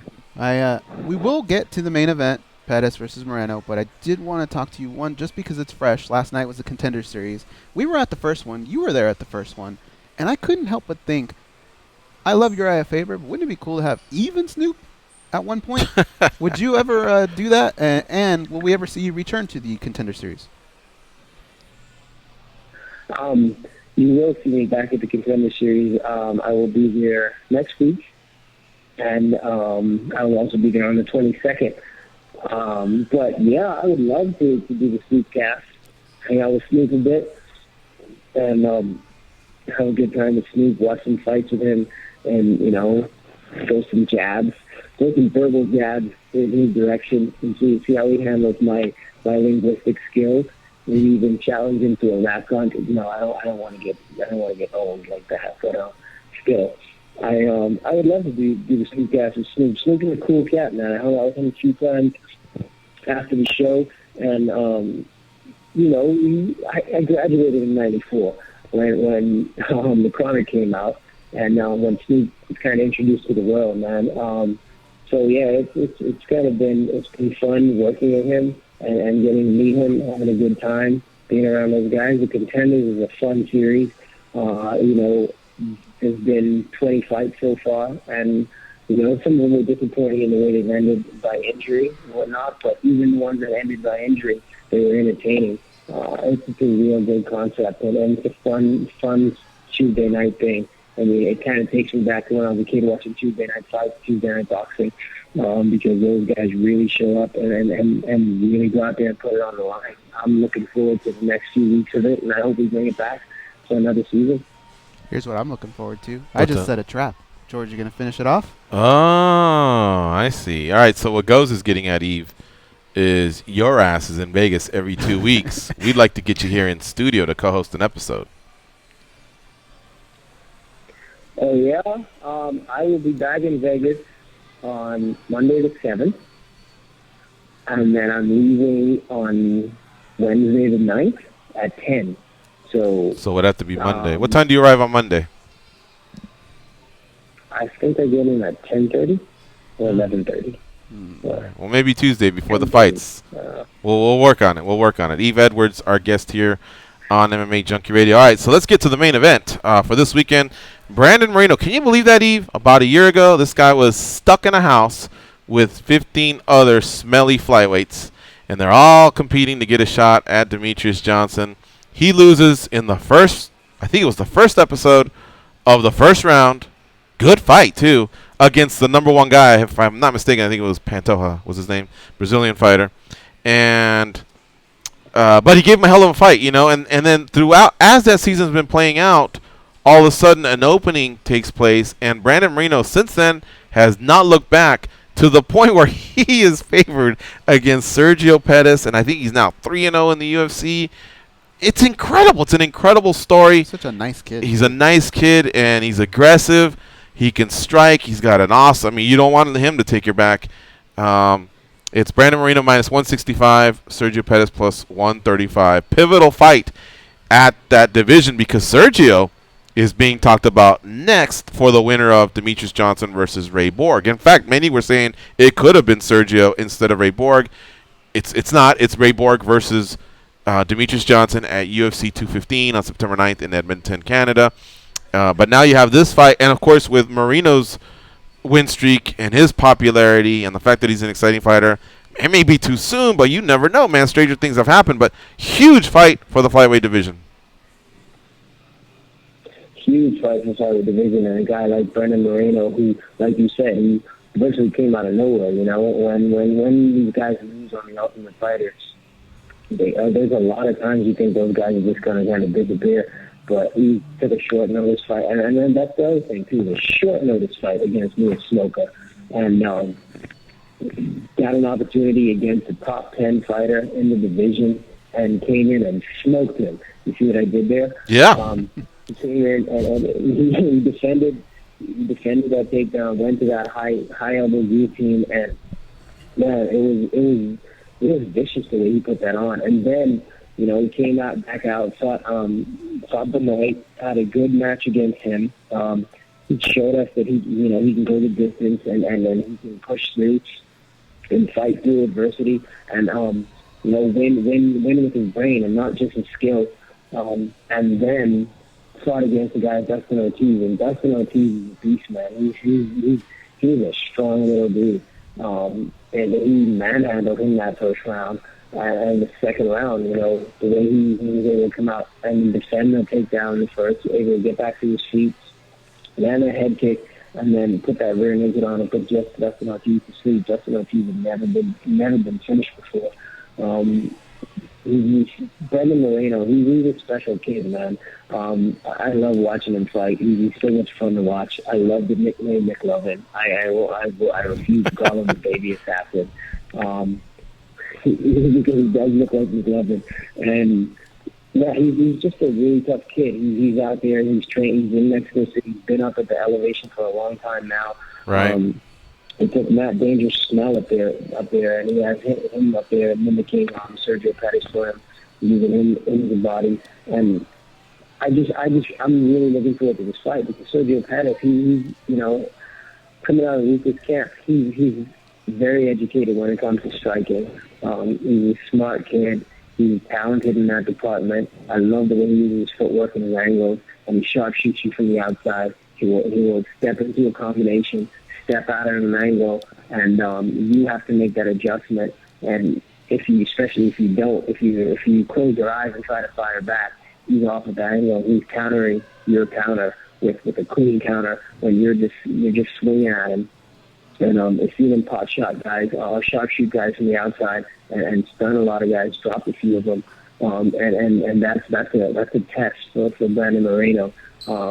At the same time, Sergio Pettis is the kind of guy who sometimes gets comfortable in your part of the fight where, you know, he will take a guy down and get into grappling exchanges with grapplers who are losing in the striking department, but for some reason he decides to test him in the grappling department, and that could be a downfall for him against a guy like Brandon Moreno, because from everything I've seen and from everything I've heard about Brandon Moreno's ground game, it's phenomenal. Matt Snell trains with some of the best guys at American Top Team. He's trained with Ronnie Yaya and other black belts down there. Pedro Munoz and those guys, and he tells me that Brandon Moreno's jiu-jitsu is some of the best, if not the best, that he's ever been in there with. So I'm really looking forward to this fight, man. There's so many different things that can happen, and we don't get to see what really actually will happen until Saturday night. Yves, thanks for joining us here on MMA Junkie Radio. We'll definitely follow up and see if we can get you in studio one of these weeks when you're doing the Dana White Contender Series. You and Paul Felder trading off weeks. You guys have done a great job, and I love that show. So thanks for joining us here on MMA Junkie Radio to preview these fights. UFC Fight Night 114, Mexico City on Saturday, Fox Sports 1, 8 p.m. Eastern Time. We appreciate your time, sir. Thank you, George. I appreciate you guys having me on. You guys stay awesome. And, yeah, hit me up. Let's do it, man. I'd love to come to you guys in the studio. All right, cool. Thanks, Eve. Take care. Have a nice weekend. Take care, brother. See ya. For sure. Bye-bye. All right, folks. We are going to take a break. I want to thank John from Fox Sports for lining that up. And when we come back, if Aaron's still on hold because my VX froze, then we'd love to take his call. And then we're also going to talk to the coach, Ray Longo, head coach to superstars like Chris Weidman, Ally Aquinta, Aljamain Sterling, who just got a win at UFC 214. And Ray Longo is just a cool cat as it is, man. He's always fun to talk to. So we'll wrap with him when we come back. It's MMA Junkie Radio on SiriusXM, Rush 93. We got Chase Kobrin in the house. And don't forget this T-shirt I'm rocking. There's a bunch of them. The MMA Junkie collection on Threadless.com, www.threadless.com. Now's the time to check it out while we're taking this break. We'll be right back.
That's fucked up, man. Time will They allow right pat now. down TSA agents because they don't know where those people have been, and because they can. They are Gorgeous George and Goes. August And is this MMA Junkie Radio. August is Fantasy Football Draft Month, and we want to spotlight your fantasy football league on SiriusXM Fantasy Sports Radio. Be part of our daily league spotlight by telling us what makes your league special. We'll shout out your league across the nation and bring one of your participants on the air as a special guest. The SiriusXM Fantasy Football League Spotlight. Tweet at SiriusXM Fantasy or email fantasysports@SiriusXM.com. Do it now. Tweet at SiriusXM Fantasy or email fantasysports@SiriusXM.com. Chase, couple quick plugs you wanted to make, or what were Oh you saying? no, I was just saying I got 2 questions for Longo. Oh, that's what Then you're you saying. promptly told me to shut up. I know. Well, it just we were coming back, so. It's all good. It's all good. Fantasy football. I can talk fantasy football all day though. Are you in a league? I'm in all the leagues, and I don't know if I'm coming back for your league. I'm still very bitter Shut up, about Chase. the way. Hey, it works. It does, right? Yeah, that's pretty cool. It's a Now cool I parlor can hear trick. what I- now I Hey, can hear what I Danny. say. Oh, he might be doing what we're going to ask him to do anyway. Okay. But our guest is going to be ready to go. Dicks. Cool. By the way, tomorrow, I guess Danny, just let me know via VX, or you can tell me now if the guest is ready. Tomorrow we'll be joined by Aljamain Sterling, by the way, one of the top proteges of Ray Longo and Matt Serra, who got a win at UFC 214 this past week. Saturday to be exact, versus Renan Barão, former bantamweight champ. The fight took place at 140 pounds, but for all intents and purposes, we'll call it a bantamweight encounter. So Sterling's coach, Ray Longo, joins us now on MMA Junkie Radio. What's up, Coach? How you doing?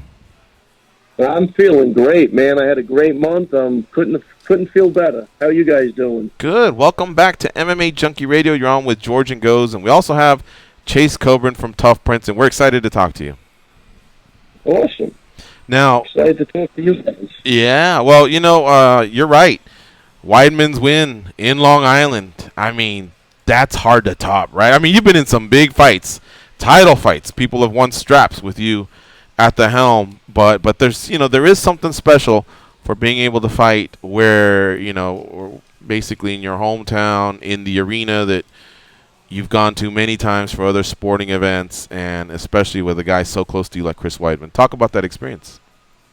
Yeah, no, I mean, I think you touched on a lot of good points, but you know what's funny? At the weigh-in, they didn't have a big turnout. And in my head, I'm like, wow, is Long Island, not going to support this thing? And, blah, blah, blah. But I got to tell you, man, when we walked out of that arena, when we walked in, towards the outgun, that place was electric, and most people that have gone to sporting events told me that they've never heard the place like that, even in playoff games back when the Islanders were there. So it was a fantastic experience, and the welcome was remarkable. It really was, and it really, it like you said, man, it wasn't a title fight, but there was a lot of pressure on. He had lost 3 in a row or whatever, had some controversy in the last one, but against a guy that is coming forward, he's game.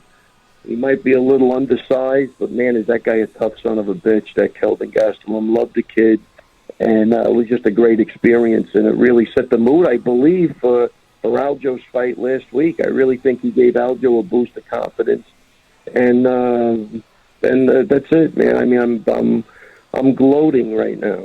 In talking about the Weidman fight, he had his hand raised. He was the guy. He got the finish. But there was a moment where Gastelum hurt him bad.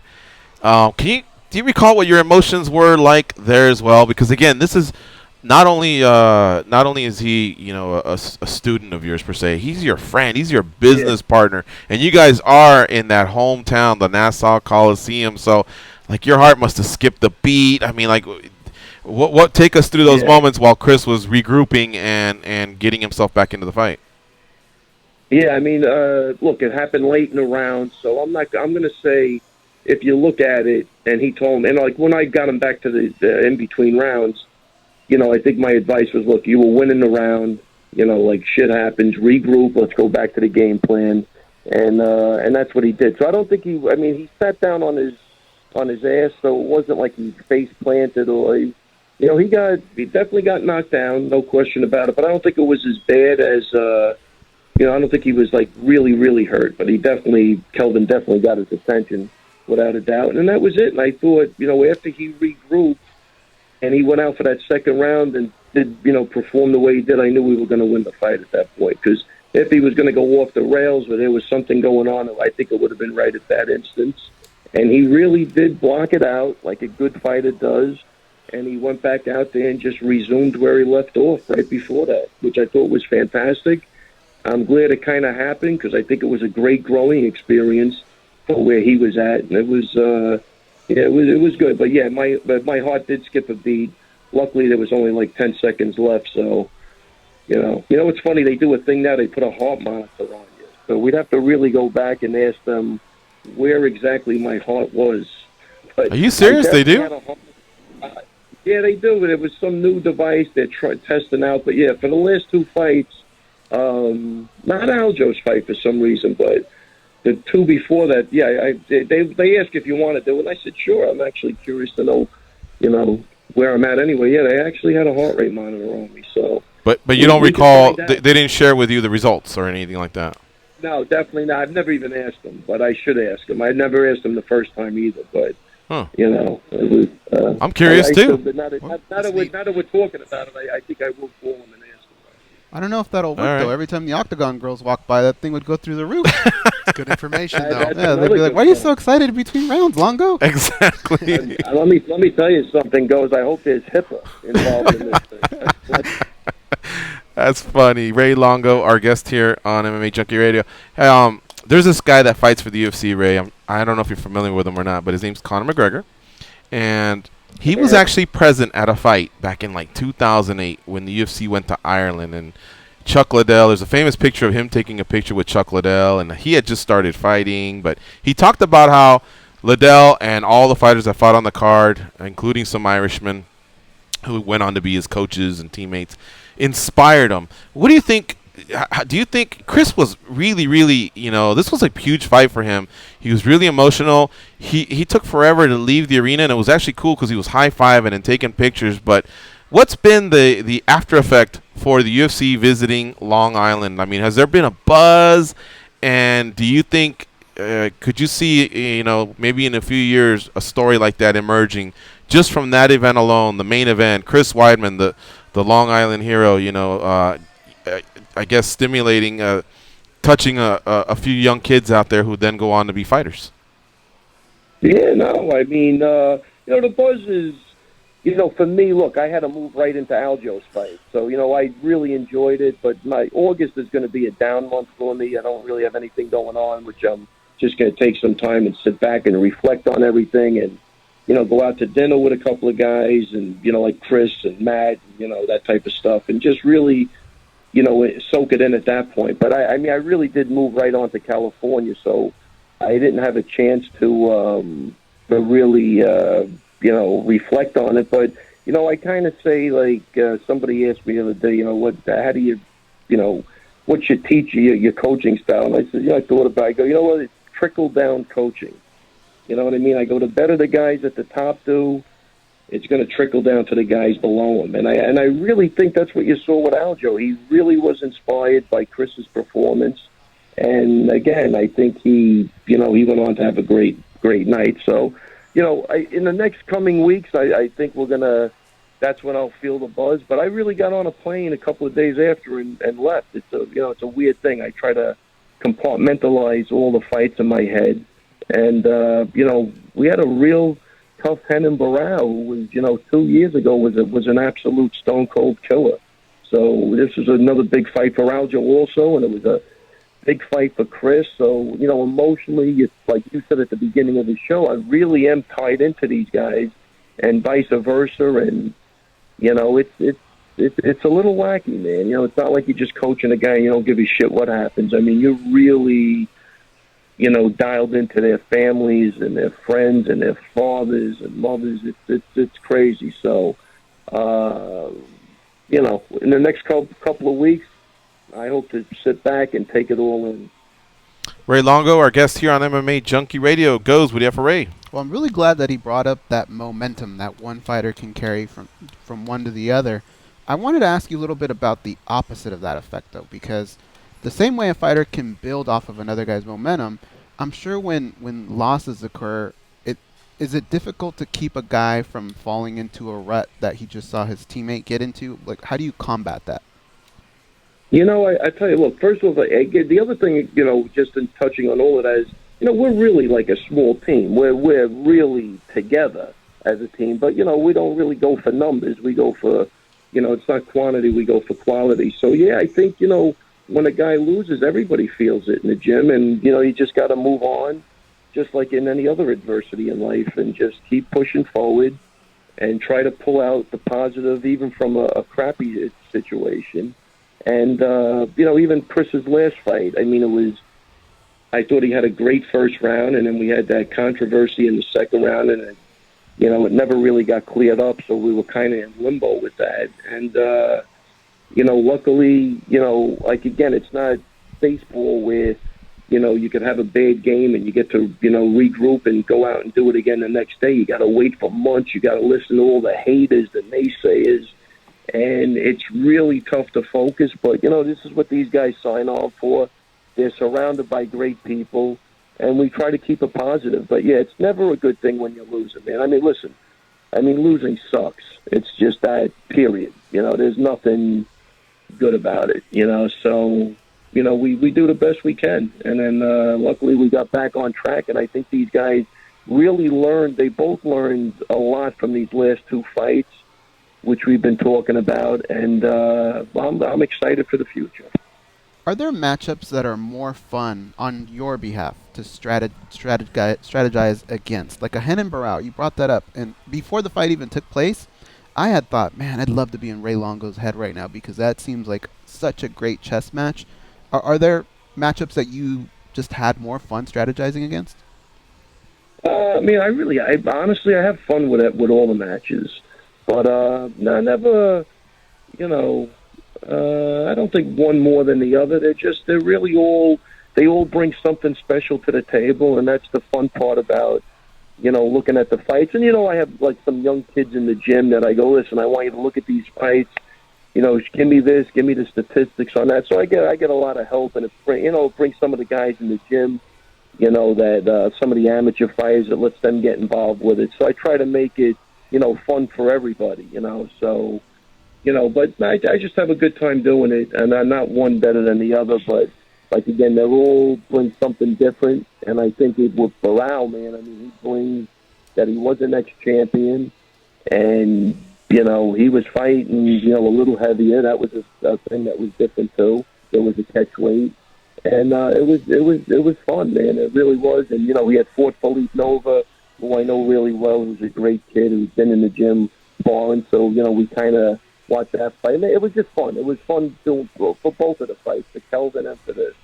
But again, I have a lot of kids in the gym that.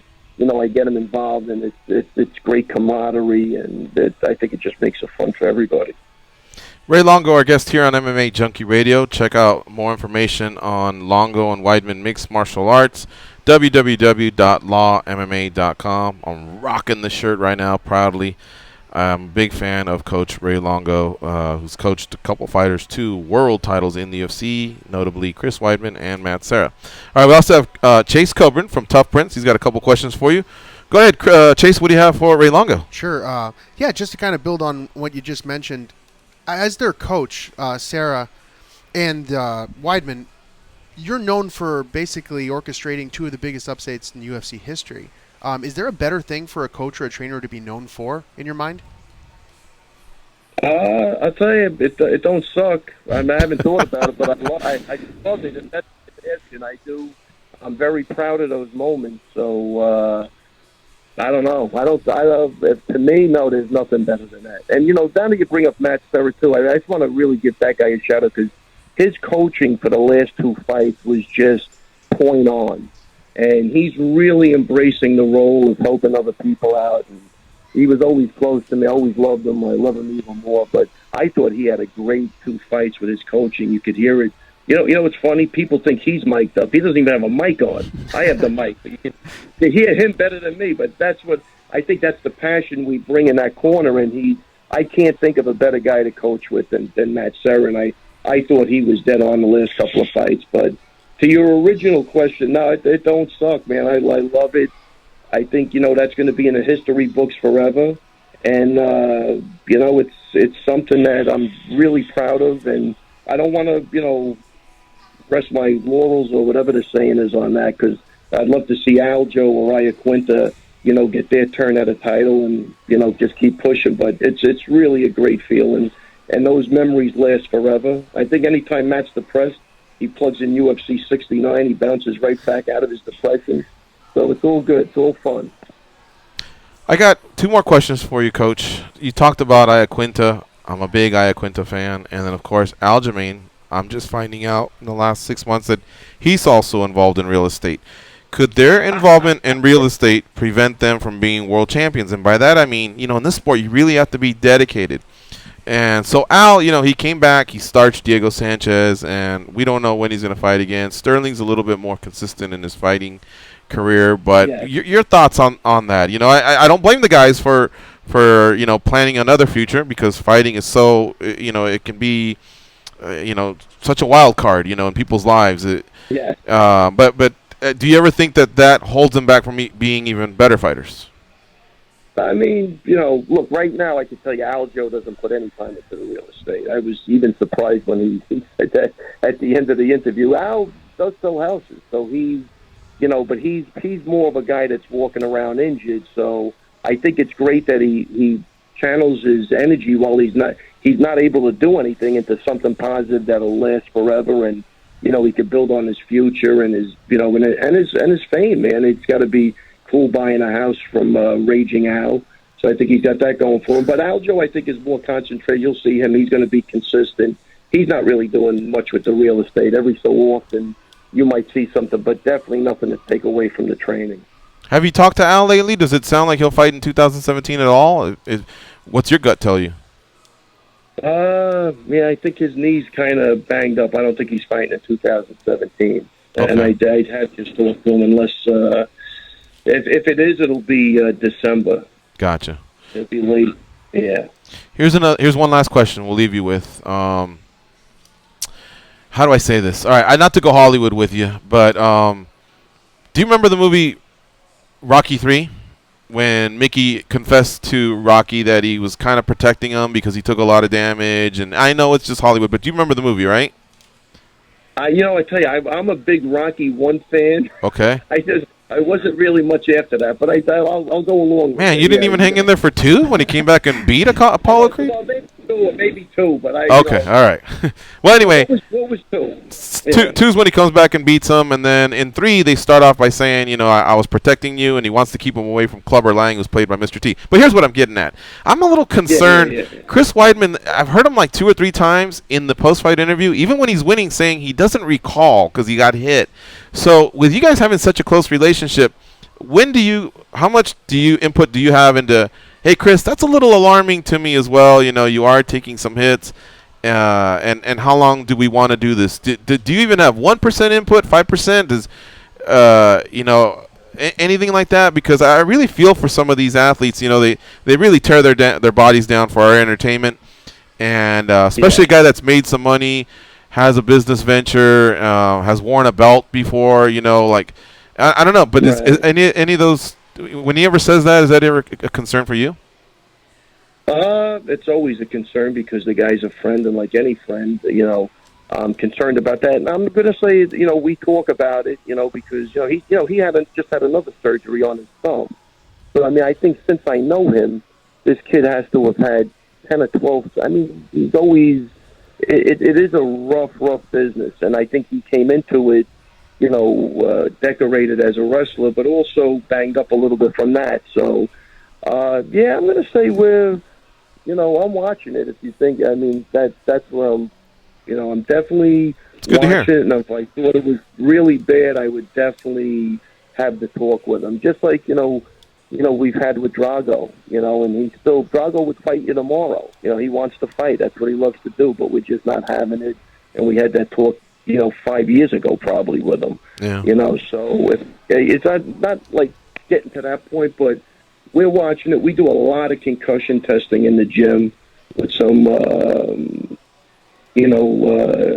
newer technology type of stuff. So it's a hotbed topic, and we're definitely not turning a blind eye to it. I believe we're on top of it. That's great to hear. I think I'm even safe. Yeah, I think I'm even safer with the sparring and all of that stuff. And I was literally a wild man at one point. I couldn't care if you got knocked down. Years ago it was tough, but right now definitely not. I mean, if you suffer anything in sparring, you probably won't be sparring for a month. And that might even be short. But we ought to. I really believe we try to do a good job with that. And both Aljo and Chris, I kind of pulled back on even the sparring for this fight. Both of their fights. So yeah, we're on top of it. I don't think you could ever be too cautious, but it is the sport these guys choose, and they all going to get hit. Right. But it's a tough one. But no, we're looking at it. We discuss it, and I think we've addressed it properly. To be honest with you. That's great to hear, Coach. All right, so we'll close with that. And again, congratulations. It's been a really, really great 2017 for your team. Iaquinta out in Tennessee did work. Weidman in Long Island. Sterling last weekend. So hopefully the momentum keeps going for you guys. Yeah, I also had a girl that won a pretty big fight in the Glory card that was out of Madison Square Garden. It was a dream come true to her to fight it. Yeah, Jenny Nadell, which was I thought was a great fight for her, and I think she got the ball rolling too. She was the first fight, and the following week was Chris, and then the following week was Aljo. So again, we're a small team, but we wear our emotions on our sleeves, and we're all sticking together, and everybody's very happy right now for everybody else, which is a great thing, great camaraderie, and just a happy camper right now. Very cool. Well, enjoy your August, and we hope to talk to you soon. And if you're ever in Vegas, please let us know. We'd love to have you back in studio. I might be out the 29th. There's going to be a kid on the Contender Series that's training, so I might see you guys. I'll definitely stop by to say hi to him. Very cool. All right, thanks, Coach. Take care. Awesome, guys. Thank you very much. All right, thank you. Bye-bye. All right, folks, that's Ray Longo, and you can follow him on Twitter. It's at Ray Longo MMA. You can follow Chase on Twitter at Tough Prince. Tough Prince, right? Because this C. Kobrin, he hasn't tweeted since 2011. Yeah. And one of his tweets was, "Hey everyone, come meet Josh Grisby at the gun store." Oh, Josh Grisby. And of course, we know how that turned out for Josh Grisby. I'll be at the Stardust on Saturday. Come meet us. You guys are brutal today, man. You guys are brutal. Dan Marino, one hell of a game. My Dolphins are going all the way. Jay Fiedler fan. So anyway, at Tough Prince is where he does his tweeting now, and then I'm lost. What else were we saying? Oh, we had Yves Edwards at Thug Jitsu MMA. All right, folks, we're going to take our last break, and then we'll come back to close up shop. It's MMAjunkie Radio on Sirius XM Rush 93 with Chase Kobrin as our co-host today.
They can drink Mentos-flavored Diet Coke without their stomachs giving a single fuck. They are Gorgeous George and Goes. And this is MMA Junkie Radio.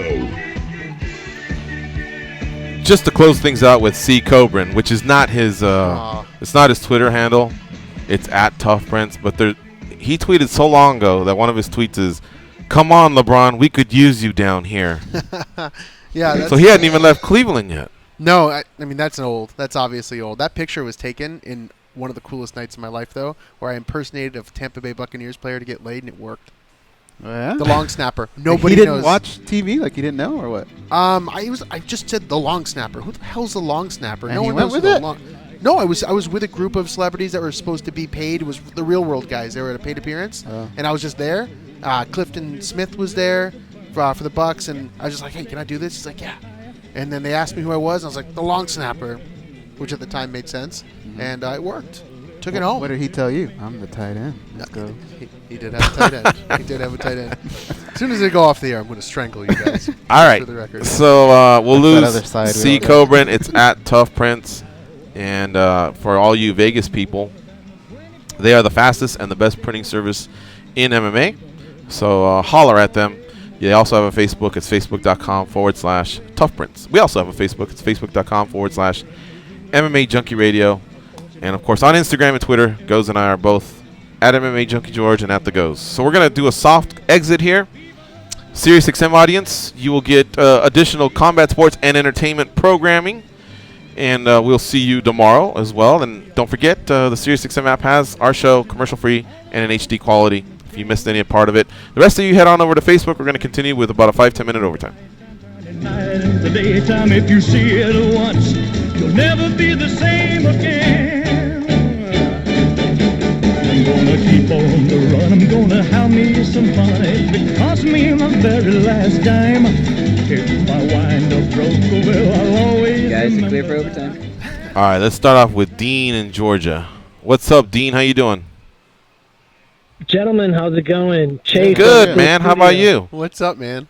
Hey, I'm doing well. I definitely wanted to say congratulations on your 2500 show. Thank you. You know, that's definitely over the hill, you know, because now you're at 2502 and you have Chase on, so it's like all downhill from now. It always has been. I got the call like 30 minutes, an hour before. I was like, and I always joke around like, who canceled? Who actually canceled, guys? Nobody. Huh. It was, you can attest to that. I just literally, I thought about you in the morning, and I go, you know what? We haven't had him for a while, and you always tell me, I don't care what time you hit me up, I'm there. And It was credit is here. It was complicated. We this had time. actually we did have a co-host. Did we? He's lying to you. Damn it! It was the guy that had lost out the starting job for the Tampa Bay long snapper a few years ago. Jeez. He was going to co-host. I forgot his name, and then he couldn't do it. And then he thought, well, how about Chase? I had lots of sex that night, guys. Did you? Yeah. All right. It was good. Dean? I was pretty shocked. I was pretty shocked when you were asking you like, hey Ray Longo, we got Goes and George and Goes, and we got Chase Kobrin, and I'm surprised they didn't pull off a Conor McGregor. Who the fuck is that? Who the fuck is that? All right, to be Why fair, is Dean burying you here? You guys started this shit for the record. Really? But to be fair, I would have hit Longo with every banner in his gym I printed, and I can say that about almost every gym in MMA. Like. Every piece of memorabilia that's on the wall, the replica shorts, the banners, the photographs, I printed most of them. They just don't know it. Like, we do so much for this industry that nobody knows. So why aren't you more of a popular figure, I guess? That could translate for even more business. Okay, so I am. A reality show or something? So, yeah, right. We actually started a reality show. We got a pilot, and the UFC shut it down. No shit. Yeah. Oh, so wow. there's a lot of things we do, but we're all behind the scenes. Why did they shut it down, by the way? Because we couldn't get the rights to footage from the UFC to use, and that's what people wanted to see. I'll show you the trailer or the sizzle when this is done. Okay. And we couldn't get it done, so when they turned that away, the deal went with it. Is what happened. Wait, I remember this. Didn't you want to shoot something here? Yes, I did. I don't remember what that was for though. Oh, that was for a different reality show. Look at you. All right. Things are happening. You want to continue with your roast, Dean? Sorry, Anything ahead, else Dean. that Chase is doing with his life that you disagree with? I'm sorry. No, I'm good. I just wanted to. I'll talk about some MMA now. Dude, he blasted, and George came back with, "Wait, why aren't you so popular?" Well, I like you. You're I have answers for these things, but go ahead, Dean. Go ahead. I'm sick of it. Yeah, I mean, because last time he was on, and like he literally, I think he got a personal message from his mom, and it was like, "Why are they roasting you so bad?" That happens all the time, and I'm happy. I didn't even tell anyone I was coming on. Why do they hate you? You know what? Yeah. At Why least do they hate you? All I said was he hasn't tweeted since 2000. And you both told me to shut up. I only did it because he did it. Yeah, and I just wanted to see if it worked. Listen. I'm gonna be the anti-T Wood man. I'm gonna go out there, and someone's gonna care. You're gonna hate me. You're gonna love me, but you're not gonna not give a shit. You did tell him to shut up. There you go. Yeah. All right. It's your show. It's your office. I'm in your Dean, office. talk MMA for crying out loud. Yeah, the one interview that the T Wood, at first I saw the fight and I'm like, man, this sucks, and he wants to make all these claims. But then there was one interview that he gave. He said, people are thinking about, me, I'm a stats guy. He goes, people are looking at the wrong stats. Now, if he did have that injury, he's like, here is a guy that won 7 straight, world beaters, top 10 guys, and he choked them, basically almost like choked out everyone, grabbed their bag, got multiple takedowns. He goes, what about, I stuffed 24 takedowns. He didn't get me down once. You know what I mean? There's like things that he did that was remarkable in that fight that no one's giving him credit for. Yeah. I mean, yes, is it exciting? Is he, he just needs to be like kind of like the DJ. Okay, you're going to be a champion. You probably will be a great champion. Don't complain about the big money fights, because if you're going to fight that type of fight, you're not going to get it. And that's the thing. If you're going to go back to the old Woodley and knocking out someone in like 20 seconds, yes, you're going to get those big money. Right. Yeah. That's the thing, is just take a step forward towards the naysayers, the detractors, the haters, whatever you want to call them. They'll back off, but when you come over the top, they'll come right back over the top on you. That's one thing I've learned with MMA fans, is they're very smart. Don't take them for granted. Don't disrespect them. They know their stuff as well. There is a fight. The record for most stuffed takedowns is actually BJ Penn against Diego Sanchez. He stuffed 27 fights. So was I in Memphis, right? 118. All right. So for what Woodley's saying, hey, I stuffed this. What's up now? Whatever. Well, BJ stuffed Diego, and then what did he do? He knocked him the fuck out. Yeah, you see what I'm saying? So there's this precedence in history within the sport that no matter what you say, fans, media are also going to point to other ways that the fight could have gone if you're basically very stern in your stance, towards this is why I did it. What else did you want me to do? I pointed out Lyoto. He's got a certain style. Other fighters other than John Jones have stopped that as well. So a lot of it just has to do, I guess, with his attitude, the way he answers, and it rubs fans the wrong way. Especially let us scab up a little bit, right? The wound is deep, and they're healing, and we hear a little bit about the torn labrum. A lot of fans are like backing off. Oh, okay, that is a serious injury, folks, the torn labrum or whatever. But it's fresh, and I'm telling you, there weren't 16,000 lunatics in Anaheim, California. There was a bunch of losers there. There was a bunch of detractors there. There was a bunch of casual fans, non-fans, drunk fans, dummies, whatever you want to call them. But there was also a bunch of smart fans. And a lot of smart fans participated in the Mexican wave, booing, chants, the motherfucking electrical light show, And that was all for a reason, because they were not in appreciation for what they were witnessing. Yep. And all those people didn't just decide to gang up on Tyron Woodley. It's just what they were feeling. Same thing with Twitter or wherever else you go for your social media. You'll see the same thing. I witnessed it, and so I honestly wanted to stop talking about it on Monday, but it's just kept going and going and going, because I feel like we were at the event, we came, we shared our opinions, and that's that. We're not here to bury anyone. We're here to give them praise when they have a great fight, but we'll also let you know when the fight is less than exciting, we'll call it. It keeps happening over and over again. That's the biggest issue here, and there now has to be resolution. It's not a fluke. There now has to be resolution, and we're trying to figure out what the resolution is going to be. Mm-hmm. He's now fighting with his boss. That's entertaining at the very least. But and then the whole thing with some threat about a leak, and that was like that's another thing that just some people weren't feeling that either, man. Well, I do want to say something about that though. He said he was kidding, right? Well, I think a lot of people. I didn't see Dana apologize, but apparently they're cool. But if he didn't apologize, there was going to be a leak, and I think you pointed out, Goes, that just doesn't look good. You know, It doesn't, but I think a lot of people, when they hear like a leak, they always think of like infidelity or something like that, where I think maybe it could have just been more about what they were talking, promotion, and, you know, hey, here's a text from Dana saying this about a fight or something. You know, it could have been anything. I think everybody kind of leads towards the very worst case scenario. It's not in his personality to do that, I don't think. Yeah, he just shouldn't have said it, though. He shouldn't have said it, though. Yeah. Well, it's a bad way to gain fans by acting like a snitch, essentially, is what that is. That's not real smart. All right, Dean, good stuff, man. Glad we stuck around Thanks for some for nothing, overtime Dean. with you. Take care, buddy. Thanks for mutton. And did you have some stuff you wanted to Yeah, talk man, about? I had a whole list of stuff. Sure. You guys bogarted your own mic today, which is fine. I actually wanted to ask this question to Longo, but I'll ask you guys. Why didn't you?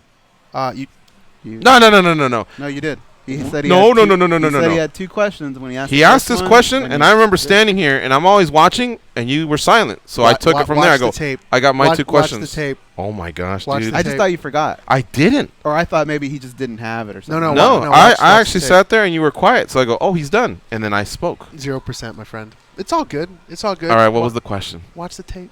What was the question? The question was this, and I was building up to it, right?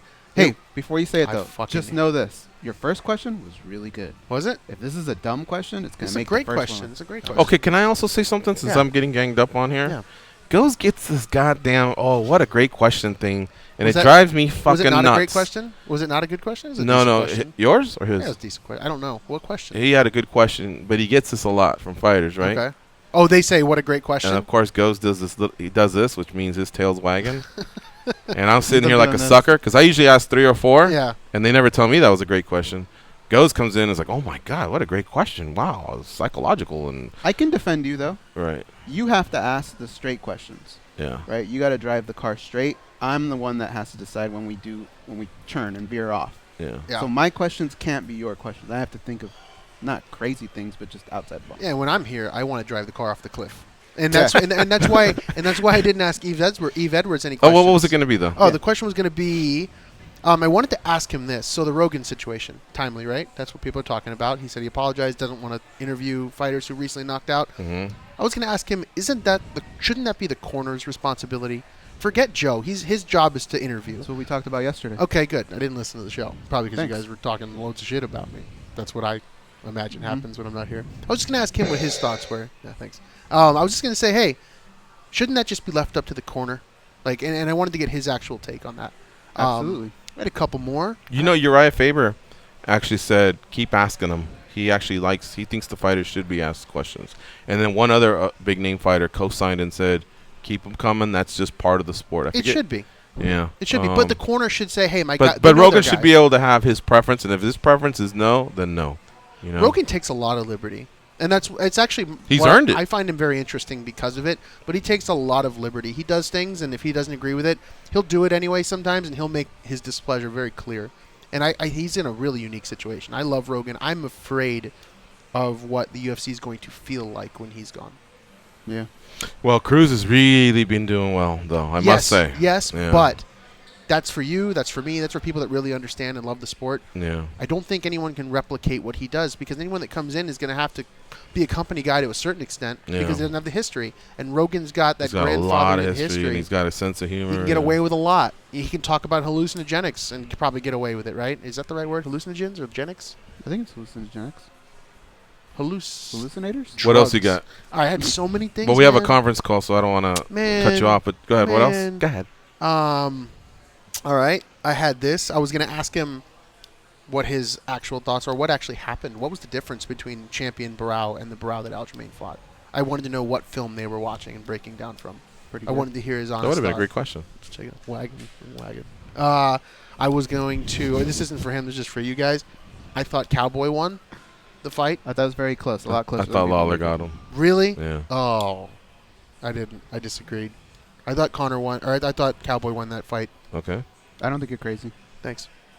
I was going to. Lawler had 30 to 29 strikes, and I think we can all agree he had the more significant, like the harder damaging blows. Cowboy's so he walking actually down. struck him, and he also had the more damaging. So that's why I gave it to him. But that's why if they scored it for Cowboy, I don't think it would have been the craziest thing ever. But you should be open to why they gave it to Lawler too. I think he was landing more devastating strikes. The elbows on the breaks were pretty strong. I had a ton of stuff. I wanted to talk line fights, and because these last line fights were like live, some of the best fights I've ever seen. And in the main event, this is such a cool story that no one knows.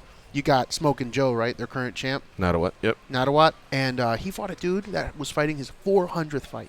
Wow. Combined. Was it Hickson Gracie? No, Pech. All I know is Pech because people were just yelling, "Go Pech!" That's it. One guy in particular was just yelling, "Go Pech!" If you'd like, I know you're in charge of strategy over there at Tough Prince, but if they can do without strategy for 2 hours, they're probably back there going, "Do it, do it, do it." You can co-host tomorrow, and we'll tackle every single one of these questions. Burn. I'm here. I'm good. I will never turn you guys away. My dog is supposed to be in the vet right now because he was limping this morning. And that's why I was giving you pause this morning when you were saying... Pause? Jesus. I don't know. That's something that you would do. Yeah, you said you love the puns. I do. And I told you how I was going to react. Brilliant, actually. I was going to pretend to be disappointed. My tail was actually wagging when I heard that. Yeah, why you got to dog us? We should have done this on the air. We should have. We are on the air. We're on the air. Are we? We got to end soon. So, are you in for tomorrow? Yeah. All right. But please take care of your dog. We're dog lovers, and we want to make sure I know that. your furry four-legged friend is okay. Thank you. All right, folks. So Chase Kobrin's locked in for tomorrow. Aljamain Sterling will also join us, this time for real. For Danny and Goes and Chase, I'm George. Go out there and go Man U. Be champions.